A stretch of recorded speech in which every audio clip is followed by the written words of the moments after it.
Thank you to all members of the public, councillors and officers who are joining us for today's meeting. Please be aware that the council is video recording this meeting and this will be uploaded to our YouTube channel. I would just like to highlight some key points in the meeting format. Please can I ask everyone to have their phones turned off or set to silent. If councillors have any concerns about hearing or seeing others in the meeting, please let the chair or a council officer know straight away. The fire exits are clearly marked, with 2 in this room being the closest. The assembly point is the flat grass area by the patio. Please remain seated unless you're invited to speak or need to take a comfort break. The toilet facilities are out in the corridor. Members of the public are invited to participate in the meeting with the key points as follows. When the public participation agenda item is introduced, please raise your hand to show you wish to speak, and I will invite you to speak if you are comfortable standing. Please do so to ensure you can be heard across the room. Public participation is limited to a maximum of 4 minutes per person. You do not need to state your name when you start speaking. I would ask that participants looking to leave the meeting wait until the end of the agenda item to limit distractions for other participants. To all present, please remember to show respect to others in the meeting and avoid interrupting where possible to enable others to follow the meeting. If any councillor feels concerned about any aspect of the meeting or discussion, please clearly state point of order. I will then gesture for you to elaborate. If anyone present is found to be behaving unacceptably, they can be ejected from the meeting by resolution. Thank you for listening. On behalf of the council, I would like to thank everyone for attending this town council meeting. Thank you. Please can we have any apologies for absence? Thank you, Chair. Good evening, everyone. We have 3 apologies this evening. Councillor Ruth Sturton has a personal commitment, Councillor Jim Lord, personal commitment, and Councillor Sam Adamiji, other commitments. Thank you, Chair. I've just been told Councillor Imogen Taylor. And Councillor Imogen Taylor as well. Okay, we'll record that apology as well. Thank you, Chair. Thank you. Then on to number 2, disclosure of interest. To deal with any disclosure by members of any disclosable pecuniary interest and interest other than pecuniary interests, as defined under Seaford Town Council Code of Conduct and the Localism Act 2011 in relation to matters on the agenda. No? Okay. Thank you. Then we are on to number 3, which is public participation. To deal with any questions or brief representations from members of the public in accordance with relevant legislation and Seaford Town Council policy. So anyone who would like to speak in public participation, would you like to speak? Thank you, Madam Mayor. 3 points I'd like to bring to Council's attention. Item 4, traditionally the Council minutes have been published and distributed to councillors and interested members of the public within a few days of the meeting taking place. Minutes of the 20th of July and 21st September have not been sent out and are only available by accessing and downloading the agenda for this meeting. Has the process changed and has it been authorised by the Council? Point number 2, parking review. The former council was considering the issue of indiscriminate motorhome parking, particularly where motorhomes park across 3 bays along the seafront. As far as I recall, the last council was looking to make an area of the seafront dedicated to motorhomes. Could this be included in the response to the East Sussex County Council review? Item 9, certificate. Shortly before the last council retired, I was given a certificate thanking me for my 4 years service to Seaford Town Council, which I thank the council for. However, my service was 12 years. Can this be rectified?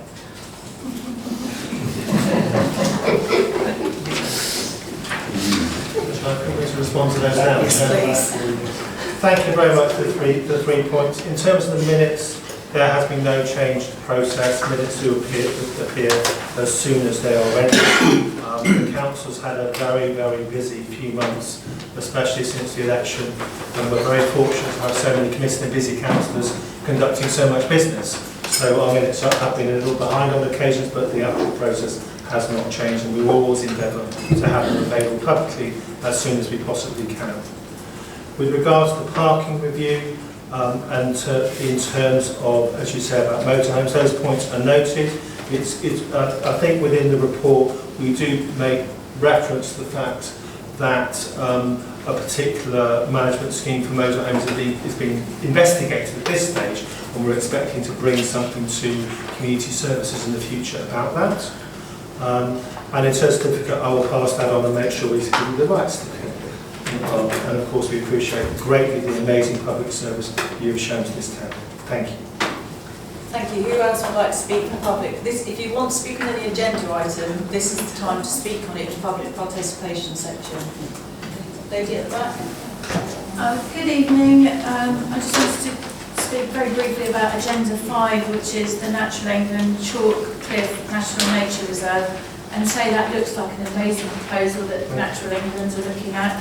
Great that it looks like it's community-led and that it's going to be about an aquifer and a water supply locally. What I wanted to just say to the council as well, though, is could it make sure that it's a joined-up approach, so something like the South Hill Barn proposal, which is being thought about, and then also about filming, because fairly soon, in January, Three Body Problem will hit Netflix, which is quite a big production, and how many people are likely to come here to get an iconic picture for that television series. Thank you. Thank you. Would anyone else like to speak in the public participation section? Councillor Lambert. Thank you, Councillor Carolyn Lambert. I want to speak on agenda item 6. This is, as residents are well aware, a serious and long-standing issue for Seaford around parking on the seafront, and it will require joint working, partnership working between all three councils to come up with a solution. The current proposals as put forward by the East Sussex parking team, I believe, do not address the concerns of residents, and I know I am not alone with colleagues on the Town Council in having received almost daily emails, heart-rending emails actually, from residents putting up with human waste being deposited in front of people's houses, abusive and antisocial behaviour, as well as an obvious flouting of any kind of traffic restrictions. So it is a very serious issue. I don't believe the current proposals do address residents' concerns, and the proposals for a 12-hour limit, I think you need to be clear, will affect all vehicles. So it will affect residents' vehicles and not just camper vans and caravans. So given the serious and long-standing issues around parking on the seafront, I think there are a series of questions that the Town Council needs to look at. I'm wondering how many joint meetings the Town Council has held with partners, including discussions with the owner of the Buckle Holiday Park to work out an appropriate solution, because it seems to me that there are other people involved who could help mitigate this. I'm wondering why the Town Council hasn't come up with its own proposals to resolve this issue based on what residents have clearly been telling us, not just over the last few months, but over the last few years. This is a Seaford issue. It needs to be led by Seaford, and we need to listen to Seaford residents. I'm wondering why there are still unenforceable parking signs, which aren't even mentioned in this report, which are still in place on the seafront, when these confused residents who simply don't understand they're not enforceable and are just ignored by camper van owners. And finally, I think it's worth asking how the Town Council sees these proposals fitting in to a strategic town-wide approach for managing tourism and bringing economic benefit to Seaford. We can't duck this issue. Seaford is now well and truly on the tourist map, and we have to find a way to manage this sensitively with proper regard to the residents, as well as welcoming tourists into the town and bringing economic benefit.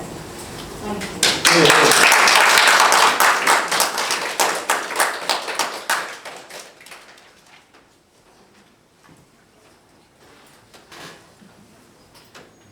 Would anyone else like to speak in public participation? So this is the time if you want to speak on the agenda item, it's now. So if anything to do with motorhomes and caravans, if you want to speak on that agenda item, this is the time to speak.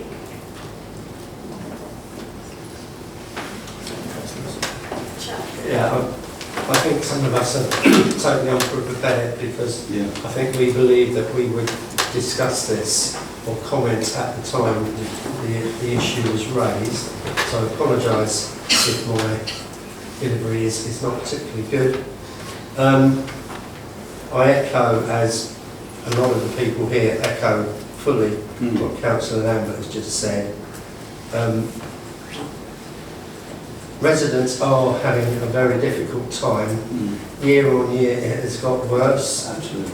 Since COVID, there's been an explosion in not just motor, they are converted lorries, many of them. Quite a few of them are people that, I know some of them personally, live in them and they move them around to avoid the penalties. But I think my overriding concern is whatever proposals are carried through with the parking review, without any enforcement, they're a waste of time. Yeah. And I think fundamentally, we can come up with, or you or whoever, whichever body is responsible, can come up with whatever proposals they like. If they are not enforced, we've just wasted a lot of time. And it seems we have a parking review virtually every year and we say the same things and it's just not addressing the problem at all. So it's a free council, basically. Absolutely. Okay, thank you. That's why I would emphasise the point, this is the time to speak. Because of public participation, you have 4 minutes, you can speak on an item. So does anybody else want to speak on the agenda items, because this is the time to do it? I think it's very clear that when people are parking, so we all know the issue. I've had friendly conversations with a number of the people that are parking overnight and parking on a regular basis, and very many of them come back and say, I'm not a caravan. Yes. So those signs that say no maximum parking 12 hours and no caravans, unless you include camper vans, that's a waste of time. And the second thing is, I think it's really important that those of us that live right on the seafront, we'd like to be able to park somewhere near our houses. So if there is a restriction being put in place, yellow lines, whatever it is, it would seem logical to have either I know people are going to hate me for this, maybe a residence parking ticket that provides exemption from the do not return within 12 hours, or some form of allowing residents to park near their own homes. Because I'm parking 3/4 of a mile away from my own front door throughout the summer, which of course people want to come and enjoy the sun and the sea, etc. But it's really quite inconvenient. I'm fairly active, I can get about. There are a lot of people here that are not able to walk much further from their cars to the front doors. Thank you. Thank you. Right, anyone else want to speak? Okay, all right, thank you. Thank you, everyone. Do you want to- I just want to thank everyone for all those comments. I'm sure the councillors have heard all your input, will be very mindful of it during the discussion. So thank you everyone for taking the time, trouble and opportunity to speak to the meeting this evening. Of course you're very welcome to stay to listen to discussions as well. Thank you.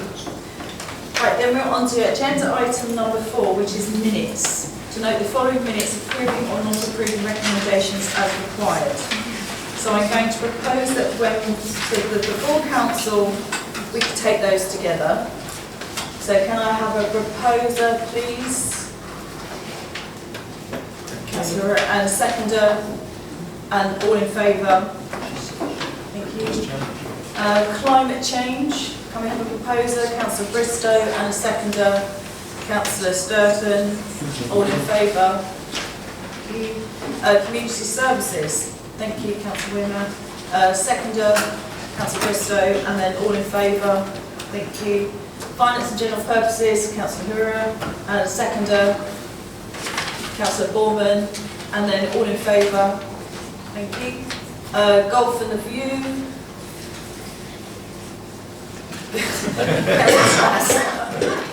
Councillor Debatts, Councillor Warren, seconded. All in favour? Thank you. Personnel, Councillor R. Honeyman, and then seconded Councillor Rutland, and all in favour? Thank you.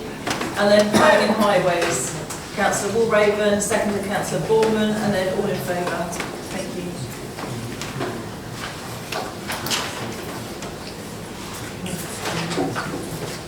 Right, agenda item number 5, which is purpose of the report. This is a National England proposal, the Chalk Cliff National Natural Reserve, Nature Reserve.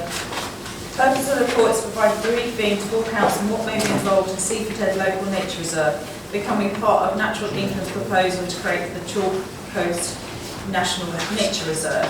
Now, the ladies are going to give us a presentation, which means we actually have to suspend standing orders while the presentation is being given. So can I have a proposer, please? Councillor Bristow, and seconded Councillor Wearmouth, and then all in favour, please. When this item is completed, we will put them back. Over to yourself. Thank you, everyone. Hello, my name is Laura Neeland. I'm from Natural England, and I'm with my colleague Kerry Person to introduce the slides about the proposal to voluntarily declare a new National Nature Reserve along the Chalk Coast between Seaford and Eastbourne. So we've got a few slides to show. Sorry, just point of order. Would any of the members of the public like to come down a bit closer to see this? Because obviously the screen's at that end and they're all at that end. Just an idea. Sorry.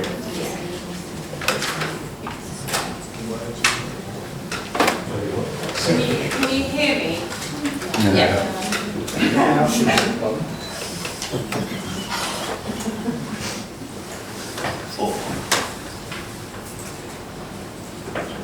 So for those that might not know, Natural England is the government's wildlife advisor for nature conservation.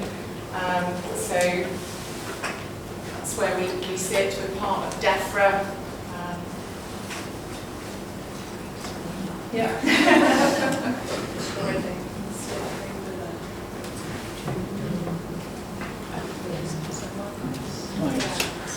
So at this moment in time, this is a proposal for a National Nature Reserve that we would call the Chalk Coast National Nature Reserve. It would be one of 25 new National Nature Reserves in England, so it's quite an exciting project. And it would also be part of what would be called the King Series of National Nature Reserves, which are part of the celebration of the King's coronation.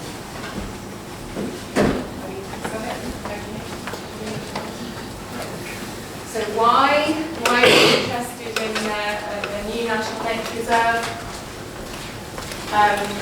There was a recent report published called The State of Nature in 2023, and it's basically showing that the biodiversity crisis and the climate crisis that we're facing in this country is continuing. So the latest research has shown that there's been a 19% reduction in species across England. So we really need to do something about that. There's a really nice YouTube video which we'll put out after this presentation that kind of really shows and brings that to life a bit more. But the National Nature Reserve is a key part of how we might be able to fix that biodiversity and that climate crisis. And it's part of the government's plan to leave nature in a better state than it found it. So, giving a little bit of more local context between Seaford and Eastbourne, we're working on a nature recovery project to put the life back into the landscape here. And this map is showing all the very special homes for wildlife that we've already got between Seaford and Eastbourne. So the red line up the top goes up to the A27. So within that, there will be this kind of beating heart, what we're calling is a national nature reserve. So you've got Seaford over on the orange side, you've got the pink side being Eastbourne Borough Council, and that would be about 2,000, 3,000 hectares of land that would be voluntarily declared by the partners that you can see there. So we're working with 8 partners to look at how we can bring forward this voluntary declaration for this National Nature Reserve, which we will call the Chalk Coast. So you've got Friston Forest there, Seaford on the left, Eastbourne on the right, and kind of all along the coast, Seven Sisters, Burning Cap, all the way over to Eastbourne. So it's quite an exciting, large-scale project in the crowded southeast. In terms of why, what the benefits are, they're multiple, and we're working those through with the organisations involved. So don't worry, I'm not going to read all this out, but that's just to give you a kind of an oversight, I guess, of what we think the benefits would be.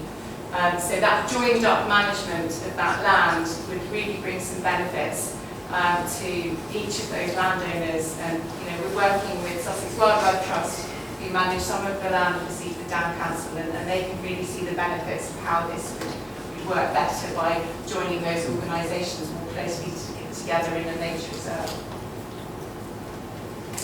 So in terms of the options for Seaford Town Council at the moment, there are kind of 3 main options that we would look to explore with you over the coming months.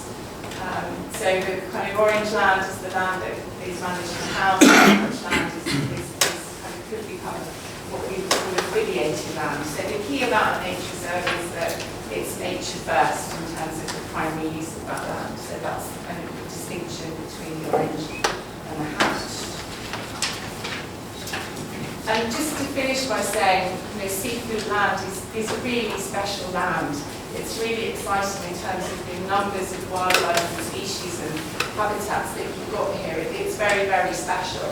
We've got skylarks, we've got the honeysuckle butterflies, we've got kittiwakes, we've got harbour porpoise living off the coast there. And it's obviously very, it's iconic. So having it as a national nature reserve and having that recognition as one of those King series of nature reserves just seems to have a real benefit to the council, to the town, and a real benefit of biodiversity if we can build it all back together again. So that was all I was going to say. If there's any questions, I'd be very happy to take them at this stage. We have questions. Councillor Hyman. Thank you very much for the presentation. A couple of questions. I'm assuming there's no cost to the town council in any of this, is there? No, so it's a voluntary declaration.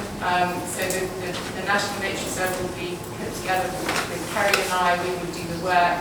There will be some time given by the council, I think, to help take that forward. But in terms of kind of financial, there wouldn't be any additional financial than spending already. And what we would hope to do is that this will attract in, by being a National Nature Reserve, we will attract in new sources of funding to help with that management. No, such a question. You're going to call it the chalk coast. Is that, can you not have it a bit more locally specific for our other chalk coasts, like Dover, Bramberhead, and it be a bit more localised? Just saying chalk cliffs is a little bit...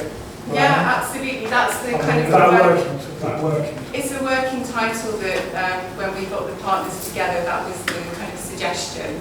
That seemed to kind of really fit with this coastline. But yeah, we can definitely work on that. I'm very open to ideas for what we call it. So yeah. Can I have a final question? Well, you've had 2. Let's have the speaker first. Who else would like to ask any questions to the ladies? Councillor DeVos. Yes, I just wondering which officers will be involved and how much officer time. So in terms of how much officer time, at the moment we've set up quarterly meetings of the working group. So those are 2-hour meetings on MS Teams and potentially in person. And then that would carry forward really when the National Nature Reserve is declared. So that's kind of what we're thinking in terms of the time. Obviously there's the officer time already in kind of managing that land, and I don't have a sense about that. In terms of who, I would need to pass that over to your colleagues there to advise on that. Councillor Bristol. Hi, I'm Councillor Bristol. I'm very excited and pleased to hear this proposal from Natural England. I won't go on too long. People have heard me say I grew up here. I absolutely love the landscape and it inspired me to work in renewables and climate change and biodiversity and so on. So restoring natural systems I think is really key, especially over this kind of scale that we're looking at here. Seeing things like regenerative farming and alters of grazing patterns and trying to get the very fragile chalk grassland to thrive and increase, I think would be absolutely amazing. I've got a couple of questions. One is you're talking about it being a voluntary thing.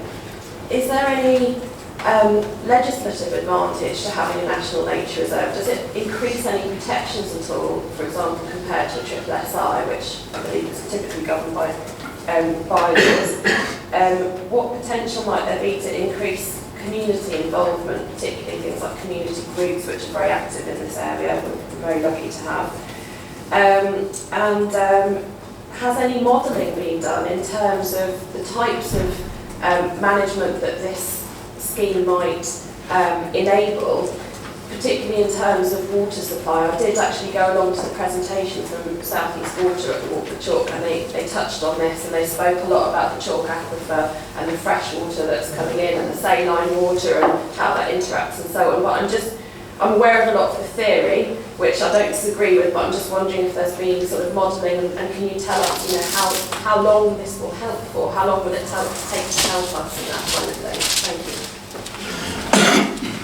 A few questions there. So in terms of the legislation, there's different legislation governing triple SIs and governing national nature reserves. So the key difference is the triple SI is a formal legal designation, whereas the National Nature Reserve is a voluntary declaration by the landowner, but then is underpinned by legislation through the Countryside and Rights of Way Act. So they are different tools, if you like. That's the kind of key legislative background to this. The second, sorry, what was your second question? Just give me the headline. I was asking about the potential for community involvement. Yes, yeah. So what we want to do is for this to be shaped and be a grassroots nature reserve. And you know, we were at the Walk the Chalk event talking to local people about what they wanted from nature and from biodiversity as part of the nature recovery project and as part of the National Nature Reserve. So you know, we've made some really good connections there. And the intention is that we would engage. If the council is open to this proposal, that it would be very much shaped by the people who live and work here, rather than by a civil servant like me. So that my role is to facilitate and help that process through. And then, sorry, your third question just very quickly. About sort of any modelling or projections that you have. Yeah, so the kind of the core of this, and you'll see South East Water is one of those core partners, because one of the primary reasons and the primary benefits of declaring this land as a National Nature Reserve is to protect the chalk aquifers that are supplying the drinking water that's coming out of the taps in the homes in Seaford. So the science and the research that has recently been done has shown that the best way to provide clean water, the cheapest, best way to provide clean water into your taps is by putting chalk grasslands and chalk heathland habitat on it, as opposed to kind of heavily modified farmland. The best way of getting plentiful water, is to do that. The best way of cleaning the water is to plant trees. Which is why they planted Bristol Forest in the 50s. But the problem with trees is they're drinking your water. And as climate changes and we're getting more droughts, there's less water available, and we've all seen that. You turn the tap on and you might get a little bit of brown coming out of it. So that use of nature to provide us with that vital supply of water is going hand in glove. So that's quite new science that we're just uncovering. So that is one of the primary drivers for declaring this National Nature Reserve. And quite exciting, we'll be the first one in the country where we've brought that thinking together. So thank you for Hello. I'd like to ask about these harbour porpoise and the flea species of dolphin. I understand from the documents that South East Water is one of the partners here. I also understand, if I'm right, correct me if I'm wrong, that South East Water is the water authority here, but not the sewerage authority, which is Southern Water. And I'm wondering how that's going to help the dolphins as long as Southern Water aren't part of this. I mean, think about the problems of sewage discharge and dry discharge. Is this going to do anything for the dolphins, really? I think it will indirectly do something for the dolphins. So, you know, we haven't, at the moment, we're kind of growing this proposal, if you like, and working with the core partners like yourselves, hopefully. And then next stage will be to talk to Southern Water about how they can play a part in this proposal.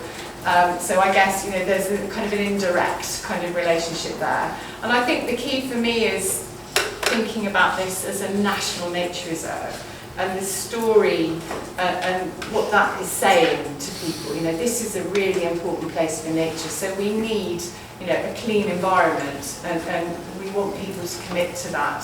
So I think that's the kind of relationship indirectly that the NNR can bring to benefit things like plastic pollution that was mentioned earlier, and clean waters in the sea as well. So yeah, I think that's the relationship. Okay, right, Councillor Holman and then Councillor Borman. Okay, I think you made part to that, what Councillor, sorry, the Councillor said I've got your name. Sorry, right, so there's 25 reefs around the country. The new ones, yeah. So there's more than that. But most of the ones you sort of want to get involved with are already basically current nature reserves of sorts and managed by different people. You're not doing anything from scratch.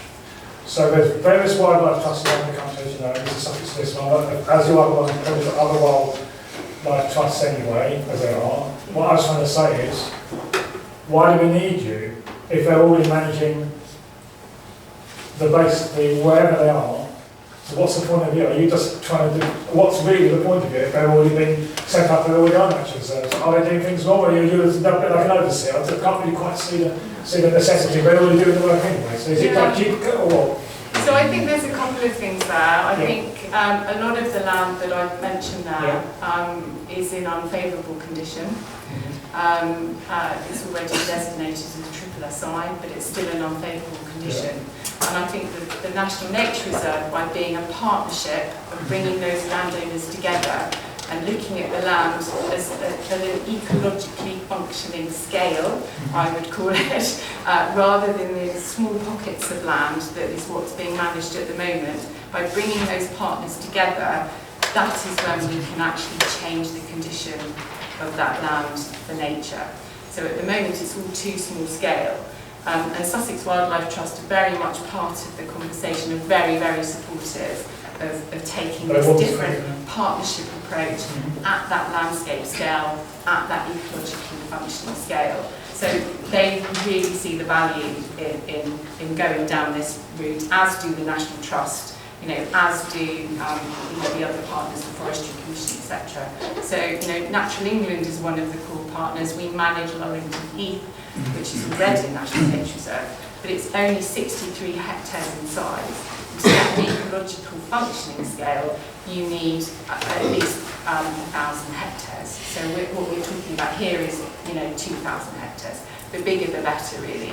So, 8 partners coming together, bringing their resources together, bringing their thinking together in a voluntary declaration that is a long-term declaration that they are making that commitment. It should, we think, and we've got experience from other partnership national nature reserves around the country, for example over in Purbeck Heath, it does make it, for whatever reason, it does make that difference, and it does help change that story from unfavourable condition to good condition. You know, we've lost 97% of our chalk grassland habitat in this country, and I know somebody was talking about, you know, the cricket. You know, crickets predate the dinosaurs, and we've got one, with the walk-by to cricket, we've got one population left between Seaford and Eastbourne, and that cricket predates the dinosaurs.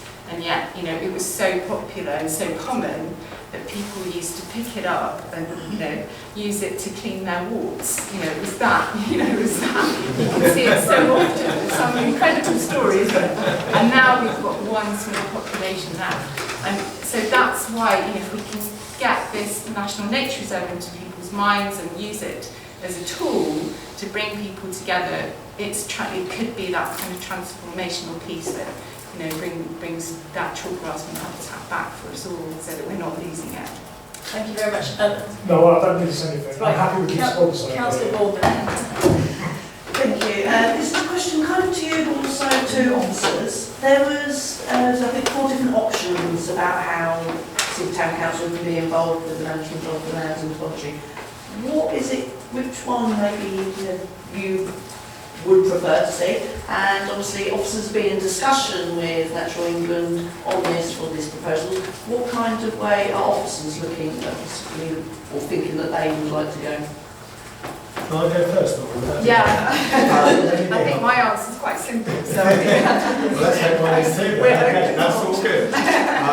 I think that it's really it's really important to flag some things up in the presentation for thinking about going forward. And the report as well is quite careful, and the information they presented is quite careful to show that between now and this happening, the best management option for the land would need to be determined. And the 4 different ways that Natural England suggested we might consider were set out in the presentation and are also contained within the report. And the motions also reflect this, which is a long way of saying that's to be determined as we go forward. And that one of the purposes of the sort of, is it a steering group or working group, whatever your partnership group will be, to enable work to be done to help to identify the best option. But then the final decision about the option that's taken will lie with councillors. That's not a decision for you this evening. They're here to answer your questions. You can find out more about it and begin to consider it. So then later on down the track, when you come to make a decision about it, you've got the information that you need. Okay, thank you. Councillor Matthews. Councillor Matthews, good evening, thank you for coming tonight. So the question is, bearing in mind, providing you get kind of it gets understand as a nature reserve, how would you report back, inform or engage the residents about the progress the nature reserve makes? That's a good question and a really important question, and something that we need to do. I would hope that the working group will think about that and how that communication comes out. So, but I think it's really important that this is owned and shaped by the people who live and work here. So, if we can take that one away and come back when we come back to you with, a more formal kind of proposition, I think that would be something we can address there. But hopefully there are tools in place that we can use on the council's website, or whatever, which way people want to hear about it. So, but I think it's a really important point. Thank you. Right. Any further questions before I reinstate standing orders? Councillor Markwell. Yes, hello. Thank you very much indeed. Yes, I mean I think this is great. I think I love the amount of words that are around partnership and collaboration and community and engagement. It's exactly what I want to hear. You've talked a lot about the working group. I was just wondering if you could just develop that a little bit more, whether you'd expect councillors or officers or others or residents locally to be involved in that working group, or you have a series of them across the coast. How does that work? Yeah, I mean, at the moment we've said to call partners in order to generate this, conscious of resources that one person from each organisation, if we can agree that as the way forward, as the minimum. But again, it's not for me to say I wouldn't want to kind of say this is the rules about how the working group will work. I think it, you know, it can be whatever the partnership wants it to be. So it can be as broad or as small, you know, and if people are interested, then, you know, I'm very much, let's get as many people involved as we possibly can, because it's not my national nature reserve, it's your national nature reserve. So that would be my approach, but conscious of people's time and you know, how much resource it could take. So okay, thank you. Right, I'm going to reinstate standing orders. So can I have, thank you very much for doing the presentation. Councillor, who are you proposing? And seconders, please, Councillor Rutland, and then all in favour. Thank you. Thank you. Right, does anyone have any other questions? If not, I was going to go to the recommendations. Yep, go to the recommendations. Right, I was going to take them. Are we happy to take the first three together? So to note the report and papers. So, I wanted to, at point number 3, I wanted to propose that the councillor at 4 is included in that point 3, not just STC stuff.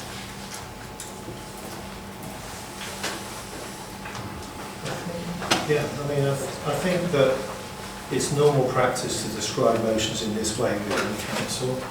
Officers can work as requested by councillors. The purpose of motion 4 is to make it very clear that that's working obviously with the council, but also particular council law who will also be invited to attend the meeting. So this is there's nothing sort of sinister to the phrasing, if you know what to make council do. okay, so are we happy to take count 1 and 2 and 3 together? Do you need me to read them out? No. No. Can we have a proposer? Oh, sorry. Yes. Can we have a proposer, please, for these recommendations? And a seconder? Thank you. And those all for? Any against? And no abstentions. Right, thank you. Right, that's carried. Then number 4 is to nominate a town councillor to attend meetings as an outside body representative alongside relevant officers. Do we have somebody who would like to nominate themselves? I'm happy to do it. I was also wondering, I know Councillor Meek isn't here today, and I'm just going to wind everyone, they can now with us suspending standing orders, we're back again, we need to start standing up again, sorry.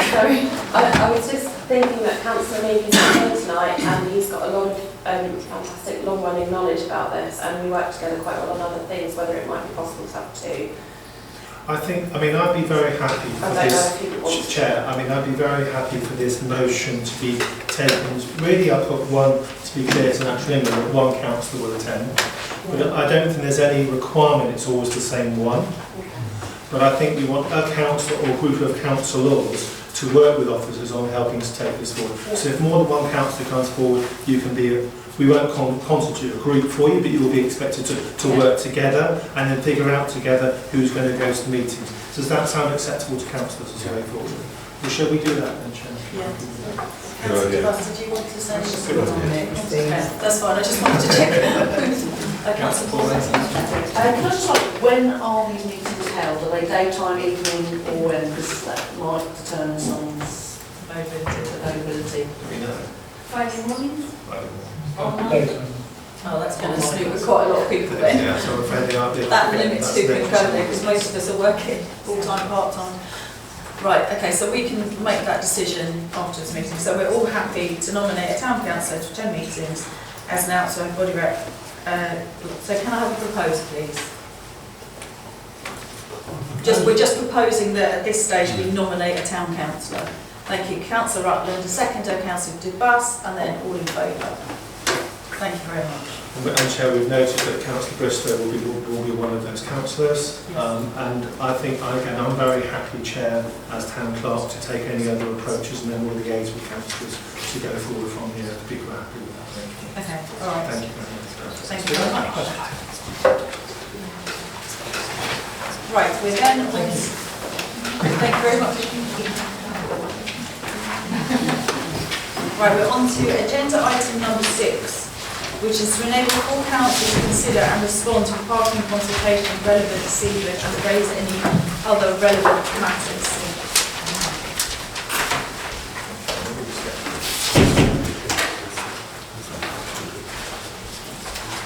Shall I introduce the chair? Yes. Okay, perfect. Sorry, if I could ask that people are talking in the public gallery, can I wait for silence? Okay, so councillors will be very aware that this is an additional full council meeting only 2 weeks after the last one. And I just wanted to say by way of introduction that that's a very unusual occurrence, and I'm not sure we'll be doing it again, because I think the amount of work that generated for the officers is not ideal, and also you getting the papers as late as you did is not ideal either. So we'll be a learning organisation about doing this meeting 2 weeks after the last one. But the main reason for holding this meeting, this additional meeting this evening, was to enable this agenda item to come before councillors, and for that to happen during the consultation period for the East Sussex County Council parking consultation. And it's so great to have so many residents here as well who I know are interested in this issue. I think within the report is being quite carefully structured to really set the scene in terms of the context of the consultation from East Sussex. As you see in section 2, we've shared some of the key issues that have been raised with us by residents over the summer. Then there's direct reference to the 4 parts of the actual consultation. The report actually put one of the wrong maps in, and we've corrected that. Well, sorry about that mistake. We have all the correct information now. And then the 4th section, I think, is very important as well, which is to show the relations where Seaford Town Council's ownership takes place in relation to the seafront and campervan parking. And just to pause there for a minute, there are 2 areas of land that we own that were highlighted as highlighted in the report.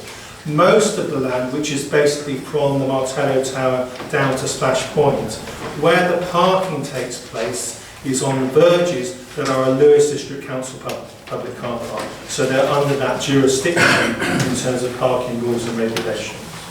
And then the second piece of land is the small but very significant strip that goes up from the museum towards the Esplanade on the left-hand side. There's about 50-60 yards of verge that belongs to Seaford Town Council before it reverts again to public highway. So that's helpful for councillors to be mindful of in their discussions as well about any actions they wish to see the council taking.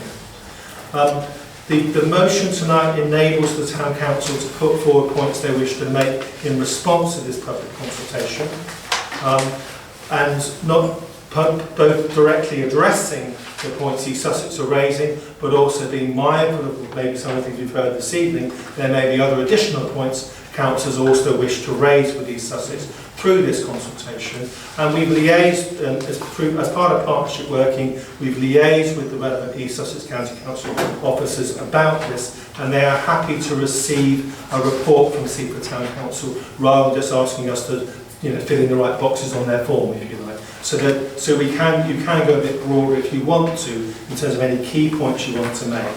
And I think it's helpful to finally to understand that in terms of enforcement, there's the 3 organisations and how does enforcement work. Well, in our area, East Sussex County Council adopted a civil enforcement parking scheme under Section 6 of the Traffic Management Act 2004.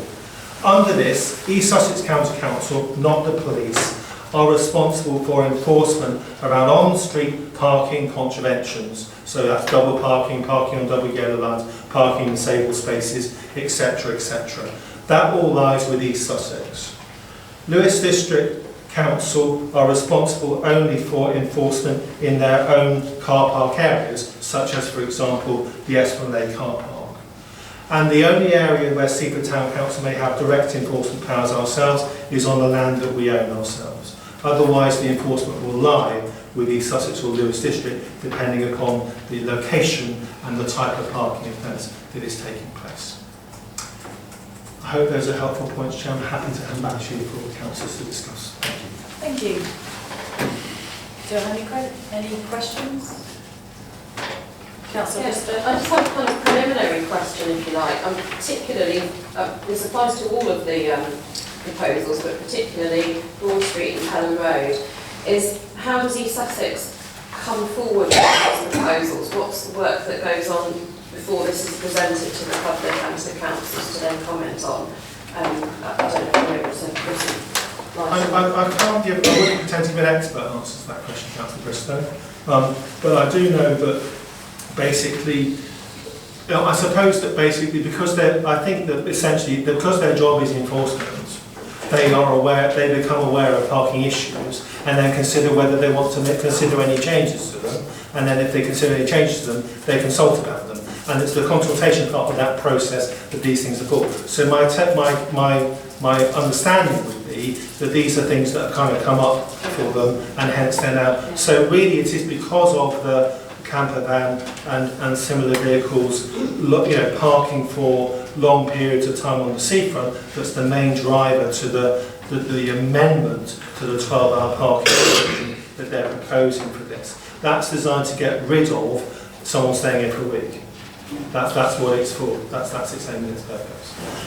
Councillor Wimmer. Thank you. I very much echo everything that Councillor Lambert has said. My view is that these proposals are completely and utterly unacceptable and inadequate for the problems that we have faced as councillors and as residents in the last month. It is an insult to residents and to law-abiding visitors, the behaviour and the attitudes that we have witnessed, particularly from camper van owners who are parking and involving antisocial behaviour, barbecuing, human waste. It is an absolute travesty for our peaceful town and the law-abiding visitors of what we've had to put up with in the last few weeks. I'm actually reading from there is a camper van app where you can actually find out about Seaford. And these are international visitors. Some of these are converted or translated from French and from German. So one of them from the 6th of September this year said, really hot day, it's okay to barbecue on the beach. It's really noisy with traffic. There are 3 public toilet blocks and a massive supermarket so you can buy your barbecues. Another one said, this is from 26th of July, this is German. Parked further up just along from the museum by the wall in a bay. I then realised I was better off parking on the road on the gravel, as there are now compost toilets that seem to be open 24/7. So by actually giving people services and trying to look after law-abiding, sensible people, we are actually making this worse. And the discussions and descriptions that we have had as councillors about antisocial behaviour. I went down there myself and I spoke to a gentleman in a very, very large foreign car and asked him to move off the double yellow lines by splash points, and he just shrugged his shoulders and said, there's nowhere else to park, I'm staying, it's tough. So that when you try and point these things out to people, you actually get abused as an individual as well. Yeah, massively. And I think that we are fighting a losing battle here. These proposals are completely inadequate. They are insulting. Yeah. They are simply not describing the problem that we are having to put up with. So can I suggest that we say there should be no overnight parking for camper vans. Yeah. We get rid of signage that is insulting and unenforceable, because we don't have a problem with caravans, towed caravans, we have a problem with mobile homes and camper vans. We have a look at the entire strip, and this is where it gets really difficult, and I'm very much agreeing with Councillor Lambert that it is incumbent on all 3 layers of councils that have to work together, because no one landowner owns the whole of the council's the strip. Now, people don't necessarily know that little bit belongs to Seaford Town Council and that little bit is owned by the or overseen by Sussex County Council. Why should they? And it's very difficult even for us to understand that, and we're councillors. So we have to look at this in its entirety for the sake of council officers, for its enforcement team, and for everybody else who enjoys this. We are destroying our environment by abusing these rules. So we need no overnight camping. We need the entirety of the strip, not just a little bit, so each individual council saying, well, this is what we're going to do. We need to think, we're talking about a much longer timescale in terms of legislation. We're told that if traffic regulations, etc., come into this, TROs, it can be up to 4 years to actually get the legal process to change. We need this to change so that we do not have to go through a summer that we've had now. We have to have something by next season. Nothing else would be acceptable. And it has to be enforced. We have to have enforcement officers, traffic wardens, visible. They have to be a visible deterrent. Because people were just laughing. They just knew. And on these apps, they are saying, there's no speed limit, no one cares, it's free. They tell you where you can go shopping, they can tell you where, the new water points, where you can actually get water. People have been tipping human waste into drains, into compost toilets. So they are distributing this information on an international basis, and we're looking like suckers. Absolutely. So I think we have to stand up for this, and we have to say enough is enough, and we want our other council partners to do something properly and stand up for all of us. Thank you.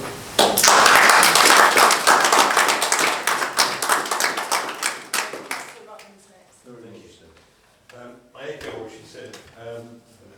The weekend of the 9th and 10th of September was the worst I've ever seen in 15 years in Seaford.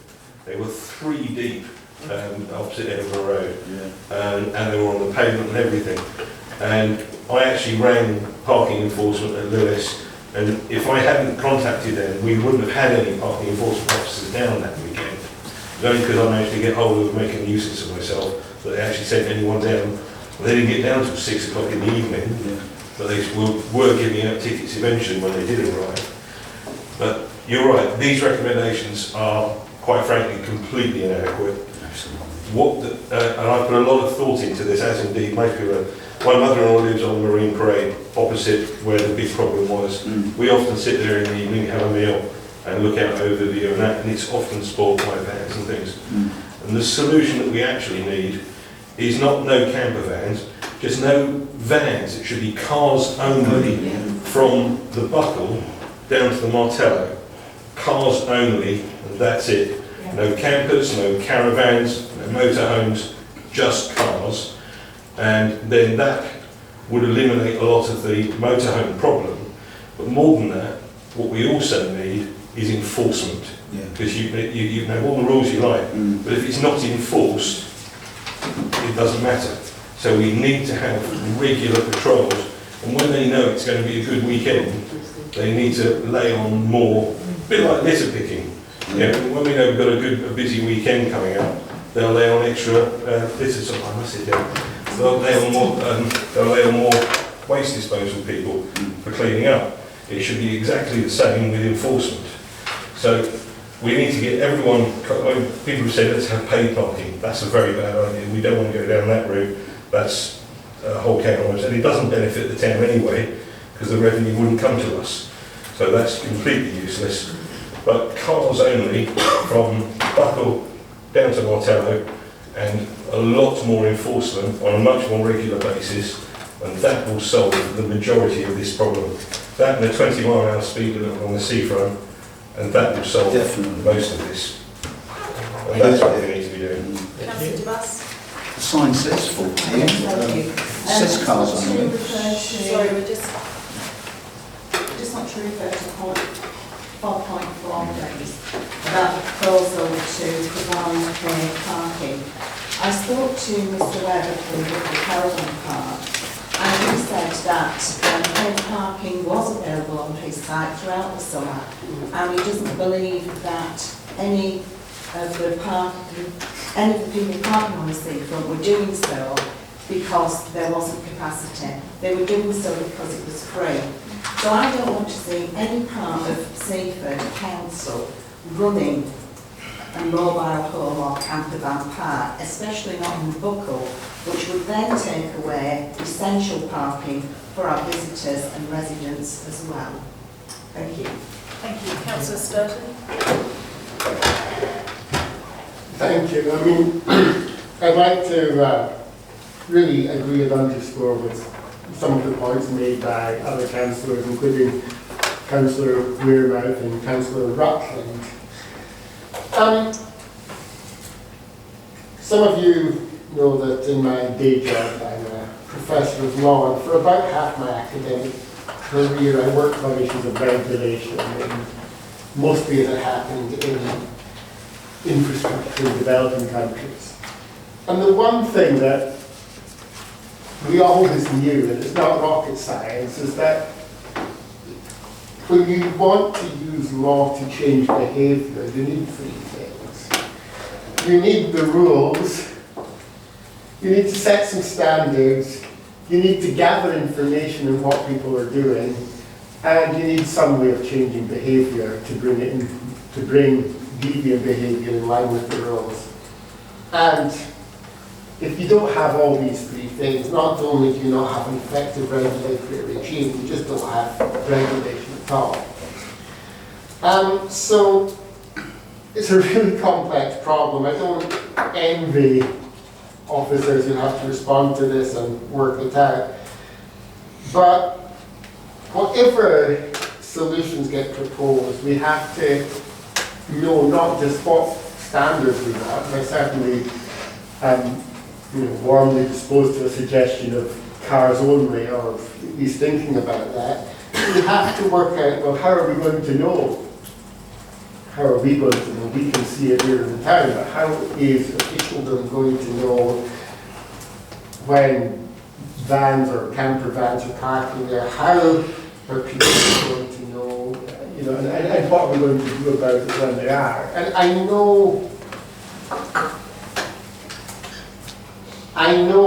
understand that enforcement resources are limited. That is not easily always, and thank you to Councillor Rutland for his efforts as a citizen, but it's not always easy to get enforcement down here. But unless we somehow solve that problem, we are going to be in exactly the situation we're in now.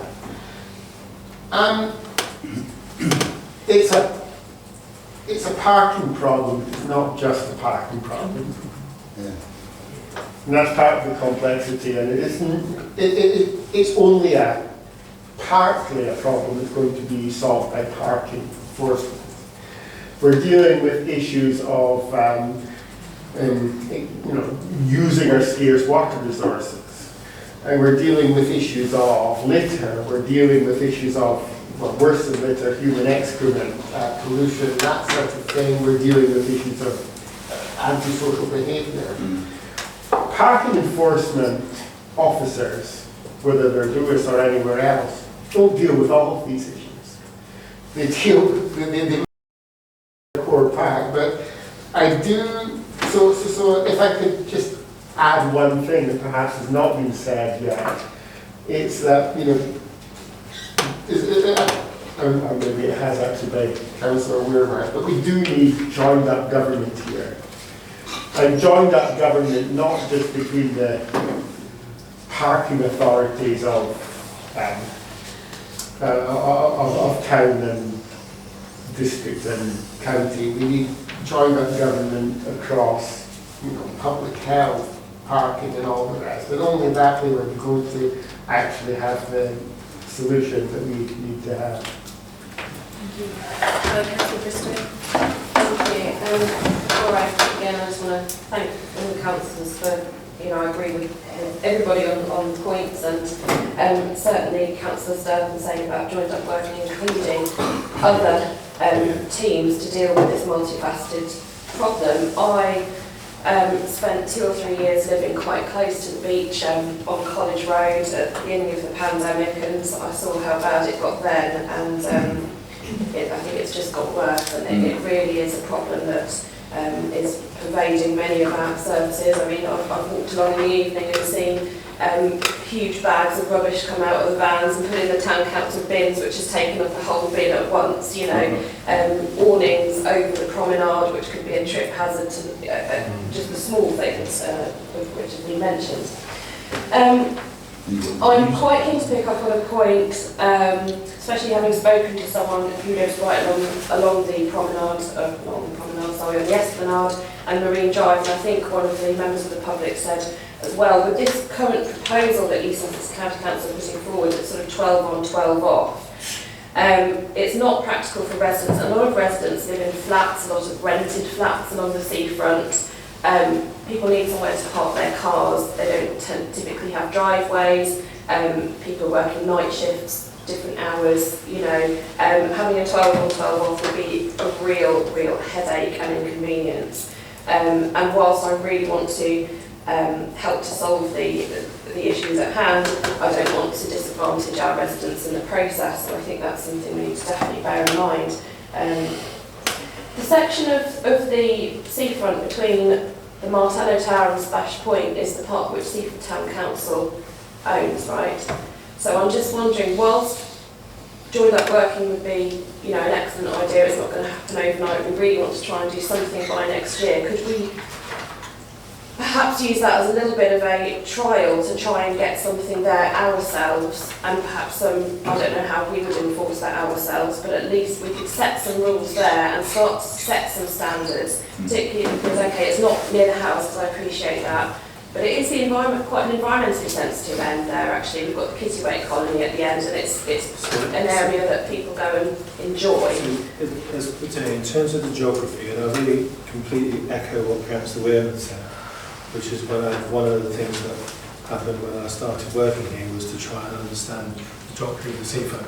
And George has spent many hours helping me with this, with different maps and different colours, and you know, it's a complete collage of an arrangement in terms of trying to understand it.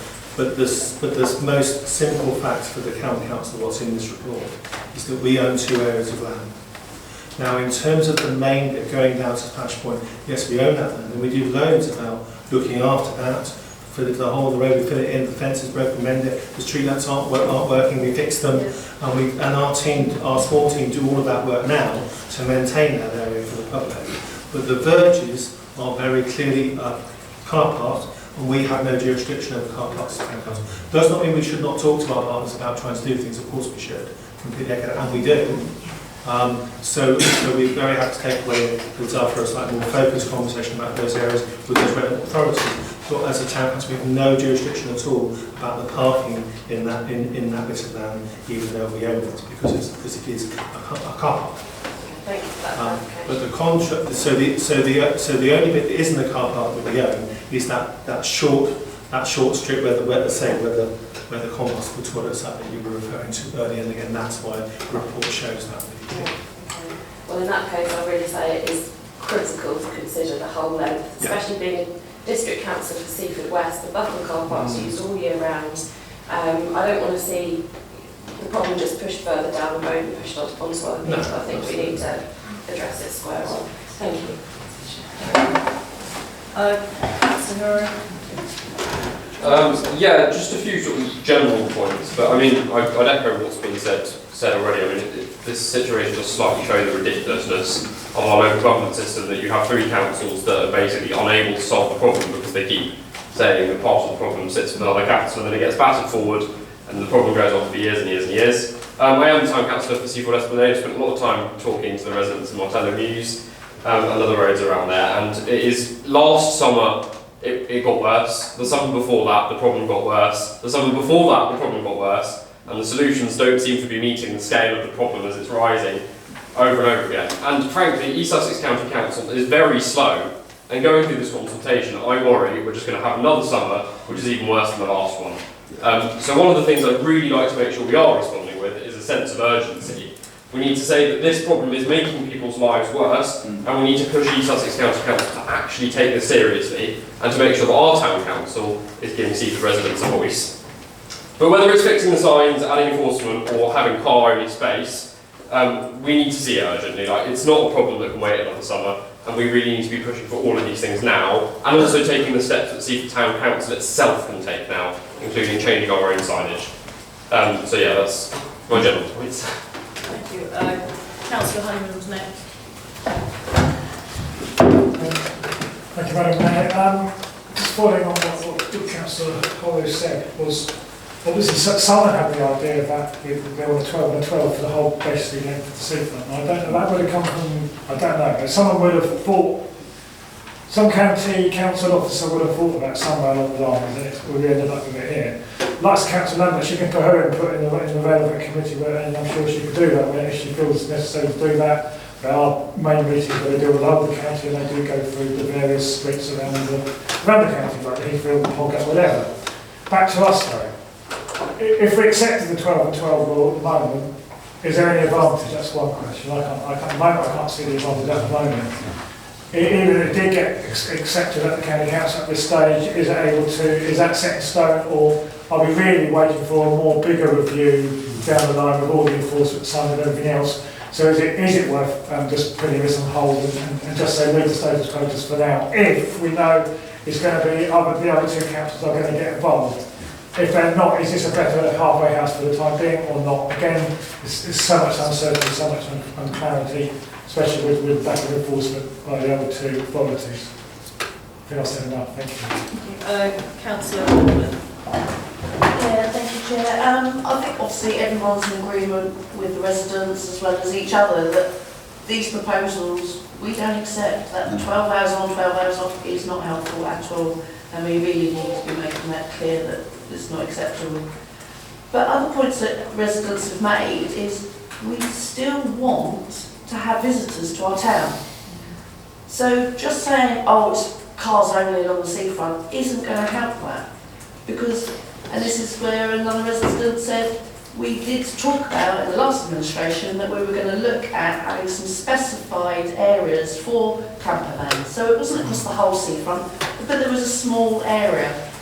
And that way then there'd be some camper vans, first come, first served, and everyone would have to then go and find somewhere else to park. And that way it would please visitors to our town and encourage visitors to our towns to spend money in the town, but it also would help residents because they would be parked everywhere. The signage needs to change, as I've said. It says no caravans. We do need those areas that say no camper vans, no larger vehicles that have been transformed from a large van into a sort of motorhome kind of thing. So that is something we need to do. But at the moment, for this consultation, we need to say no, but then we need to really look down at what exactly we want and then speak to East District, speak to East Sussex and say this is what we need, that this is going to improve the seafront, and then we can find out next year if this is in place, has this helped, and then maybe another step to move forward in the future as well. Thank you. Councillor Rutland. So just going on to what we were saying about having a designated area for camper vans, in the last administration we were talking about when we changed the Martello toilets, building in a facility in the toilets for brown water disposal, and that's very useful for camper vans. So we were talking about maybe having some camper van parking at the Martello. And using the example of New Haven, obviously they've got West Beach, accommodate a hell of a lot of campers there, and so maybe the Martello field or something could be our version of West Beach, which gets the campers off the seafront and have the seafront for cars, but accommodate the campers with these in the new toilet block for disposing of their waste and things like that. That might be a very constructive that accommodates everyone and helps keep people coming to the town to spend their money, but not inconveniencing everyone, being rude to everybody. Okay, thank you for the comment. I'd like to make a few comments. Obviously, like everyone else, we've been contacted by lots of different residents. I know I've been contacted, like others, with lots of pictures, lots of videos, and I have looked at them all. and my heart sunk the amount of times I've looked at them and thought, gosh, this is really horrible to have to live with day in, day out. You know, bad behaviour when residents have asked, can they be quiet? Because obviously people have parked in front of the residents' homes. They've gone out and said, please can you be quiet? They haven't been quiet because like, no, we can be here. Engines have been left running, but I'm not sure how long, but for a long time. Music's been playing. Tents have been on the beach for 2 days, and the noise that is made is awful, music talking. We've all been sent videos by the local residents that continues issues that they are having. It just must be awful to be living opposite Caravan site. a caravan site when actually that's not what you chose to live to. You chose to live by the seafront, but not by a caravan site. I've also had a resident contact who suggested that maybe the gravel verge area, which is the town council bit, if the vehicles were made to park diagonally. Because at the moment, because they can park up against the wall, they can get the whole vehicles in there. So that was one suggestion, is whether that area was made to be parked diagonally. Another point was, I was actually doing a bit of a Google search, and I just came up about a complete guide to campervan parking laws. And one of them was about the UK wild camping laws, sleeping at the roadside. And it said, roads are owned spaces. The local authority owns the highway. So parking to sleep at the side of the road could mean you're breaking wild camping laws. These laws don't only apply to open land and fields. So that was something I looked up. We were having a chat about different things. So I do really, we need to do something, but also we're conscious of the fact, like the chap said earlier on, people who can't park out their own homes, and I know we had that problem when we lived in Newhaven. We couldn't necessarily park where we lived, we'd have to walk. And then you'd always be thinking, what have I got to carry? What have I got to get in the morning? How far am I going to walk back in the evening?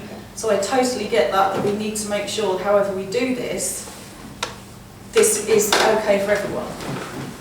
Right, Councillor Briscoe. Thank you, Councillor Newman. I have massive respect and gratitude for Councillor Rutland, especially for calling the parking enforcement officers that weekend. However, I'm going to disagree with part of what you said. I think, you know, some facilities obviously that need to be somewhere along the line if camper vans are here. I think we need to speak more with local camper van providers, parks and so on, to see what facilities there are there. But what I'd like to disagree with is the Martello Fields being used for any sort of vehicular parking, really, apart from the odd event that we have there.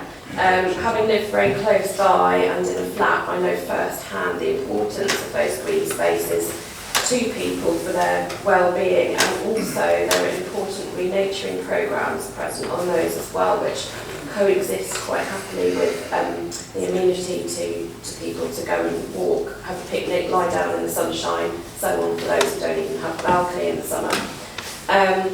I was there in the summer of, I can't remember if it's 2018 or 19, when the, shall I diplomatically say, invasion of caravans came through, after which we put a bollard in the fields. It wasn't pleasant, and it simply means that the residents around there are looking at vans, so I'm afraid I'll disagree on that point. But it was just an idea we bounced around, that was all. Yeah. Thank you. Councillor Matthews. Yeah, I don't echo much of what everyone's been saying tonight, really, and I just wanted to kind of make the point, or underscore the point, about the residents. They pay good money for their council taxes, and this is the residents here tonight, and the councillors, is there is expectation, I think, that the traffic regulations are enforced on the seafront. I think that needs to be clear to all the councils. I think there's an expectation that not only are the signage clear, also we don't need to have people phone up and say come down. We're paying council tax money, they need to come down and enforce that. regulations as they should be. Yeah, just like to support Councillor Honeyman's proposal for changing the shape of the parking bays, but also just a point on welcoming people to the town. I do want to welcome people to the town. I absolutely like that tourists come here and people come walking, but I would say that the current situation we have is quite unwelcoming. If I got the train into Seaford and I had to go past all those camper vans to get onto the beach, I don't think that's very welcoming, and I think it will cause long-term damage to our appeal to visitors. So I would challenge that point. It's an excellent point. Thank you, Madam Mayor.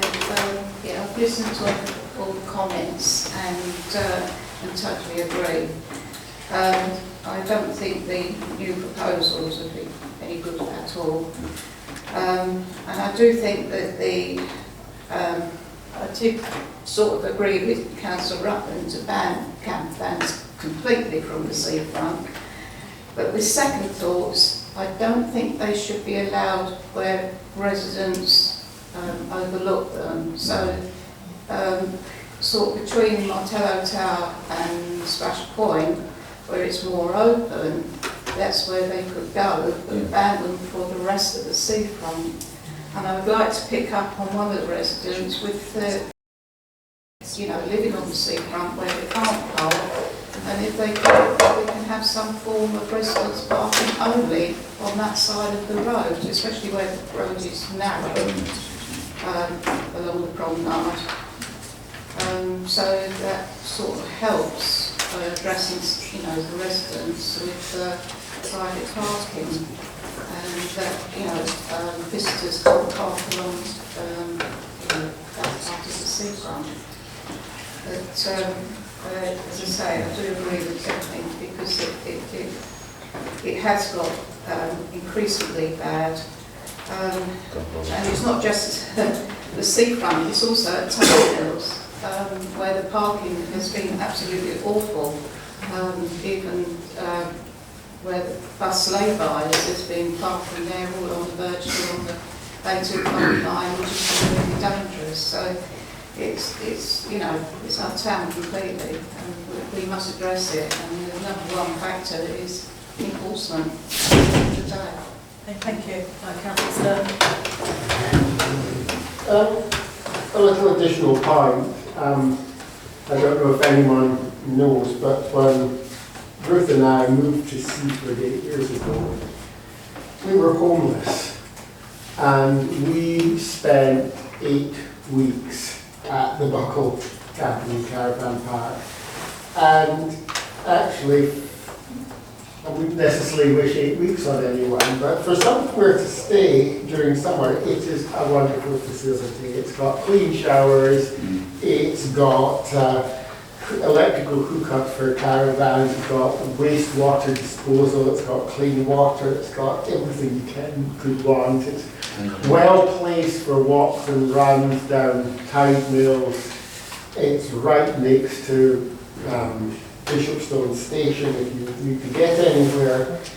And so we're worrying about where can camper van go and how can we welcome people to the town. But there is actually a wonderful facility within the town. People can come here. It's not particularly expensive.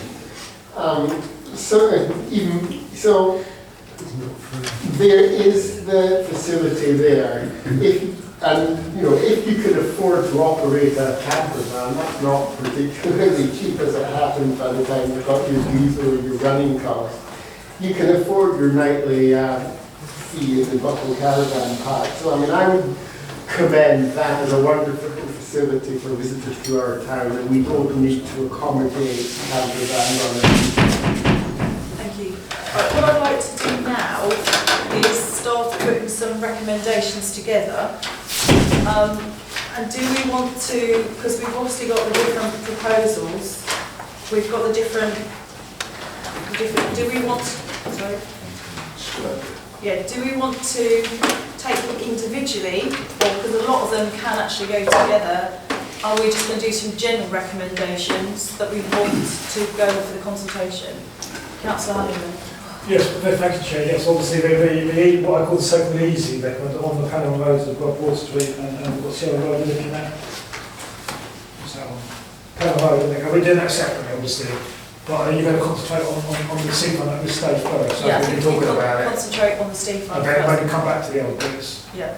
Councillor Hallway, did you I was more or less saying the same thing. Do the seafront as one, and then the like Pelham Road and Water Street. Yeah. Okay, that's fine. So do we have, what are we going to do is recommendations for the Seafront? And I think everyone's key that we need enforcement and we need them to be enforced. So what's the best way to go about that? It's in our row from Smash Point to Buckle Car Park. Are we about taking that? Create signs that ban all vehicles except cars and motorcycles for the same distance. Change the lanes for lane signs that you suggested at the point where they're... Yeah, well that was actually a resident who suggested that. Yeah. Okay, any other proposals? Councillor Honeyman? Well, yes, obviously, we're going to get this in, then pound 22 and pound 23, we just keep 12 hours and don't do the waiting for 12 hours. And that's proposed, isn't it? Councillor Borman, at the moment they're recommendations that we want to put forward for the consultation. Yeah, that's totally... I don't want any hours subject. We keep it as 12, we keep on what we've got at the moment, as opposed to trying to change it. Sorry, can I remind you that we're still in, Oh, so we need to either be standing up and, because we are still... I want residents to be able to park there all the time. Well, at the moment, I'm not sure we got that, I'm not sure we got that power to put in a load of extra information. Well, at the moment we're doing recommendations, aren't we? Yeah. So can we get clarity on that? Can we put extra bits in if we need to? Are we allowed to do that? Because we are, at the moment, we are asking this recommendation to raise points to be submitted in response and consider any further matters to raise with East Sussex County Council. Councillor Stern. I do wonder if a blanket ban on vans of all types might be over-inclusive. I happen to know my joiner who did some work on my house and did a wonderful job. Also had his... I've been making everyone else. I happen to know that my joiner who did a wonderful job on my house and came to my house in his van every day, kept a whole load of windsurfing equipment in his van. I used to like to take it to go after work to enjoy the facilities. And I do fear that a blanket, I may have spoken against it earlier, but on reflection I do wonder a blanket ban on vans in the hope of catching people who claim that their camper van is not a camper van but another van. I do wonder if that is a little bit over-inclusive. Thank you. Right, Councillor Bristol. Yeah, I would also be concerned about what Councillor Sturton has said. We see a lot of water sports people. I used to be one of them. You know, with their sea kayaks or their kite surfs and so on, and they quite often have larger vehicles to accommodate that, or perhaps they've got stuff on a medium-sized vehicle which makes it long. So I think we need to be quite careful. I wonder if we can come back to this no overnight sleeping thing or no overnight stays. Is that something which we can recommend that might allow? And also, a lot of our local residents, if they're a tradesperson, they might only have a van and not have a car, but they still want to go down the beach, especially on a winter's day or summer's day for an hour while they're having their lunch. So, I think we need to be a bit savvy and a bit careful about that. Councillor Matthews.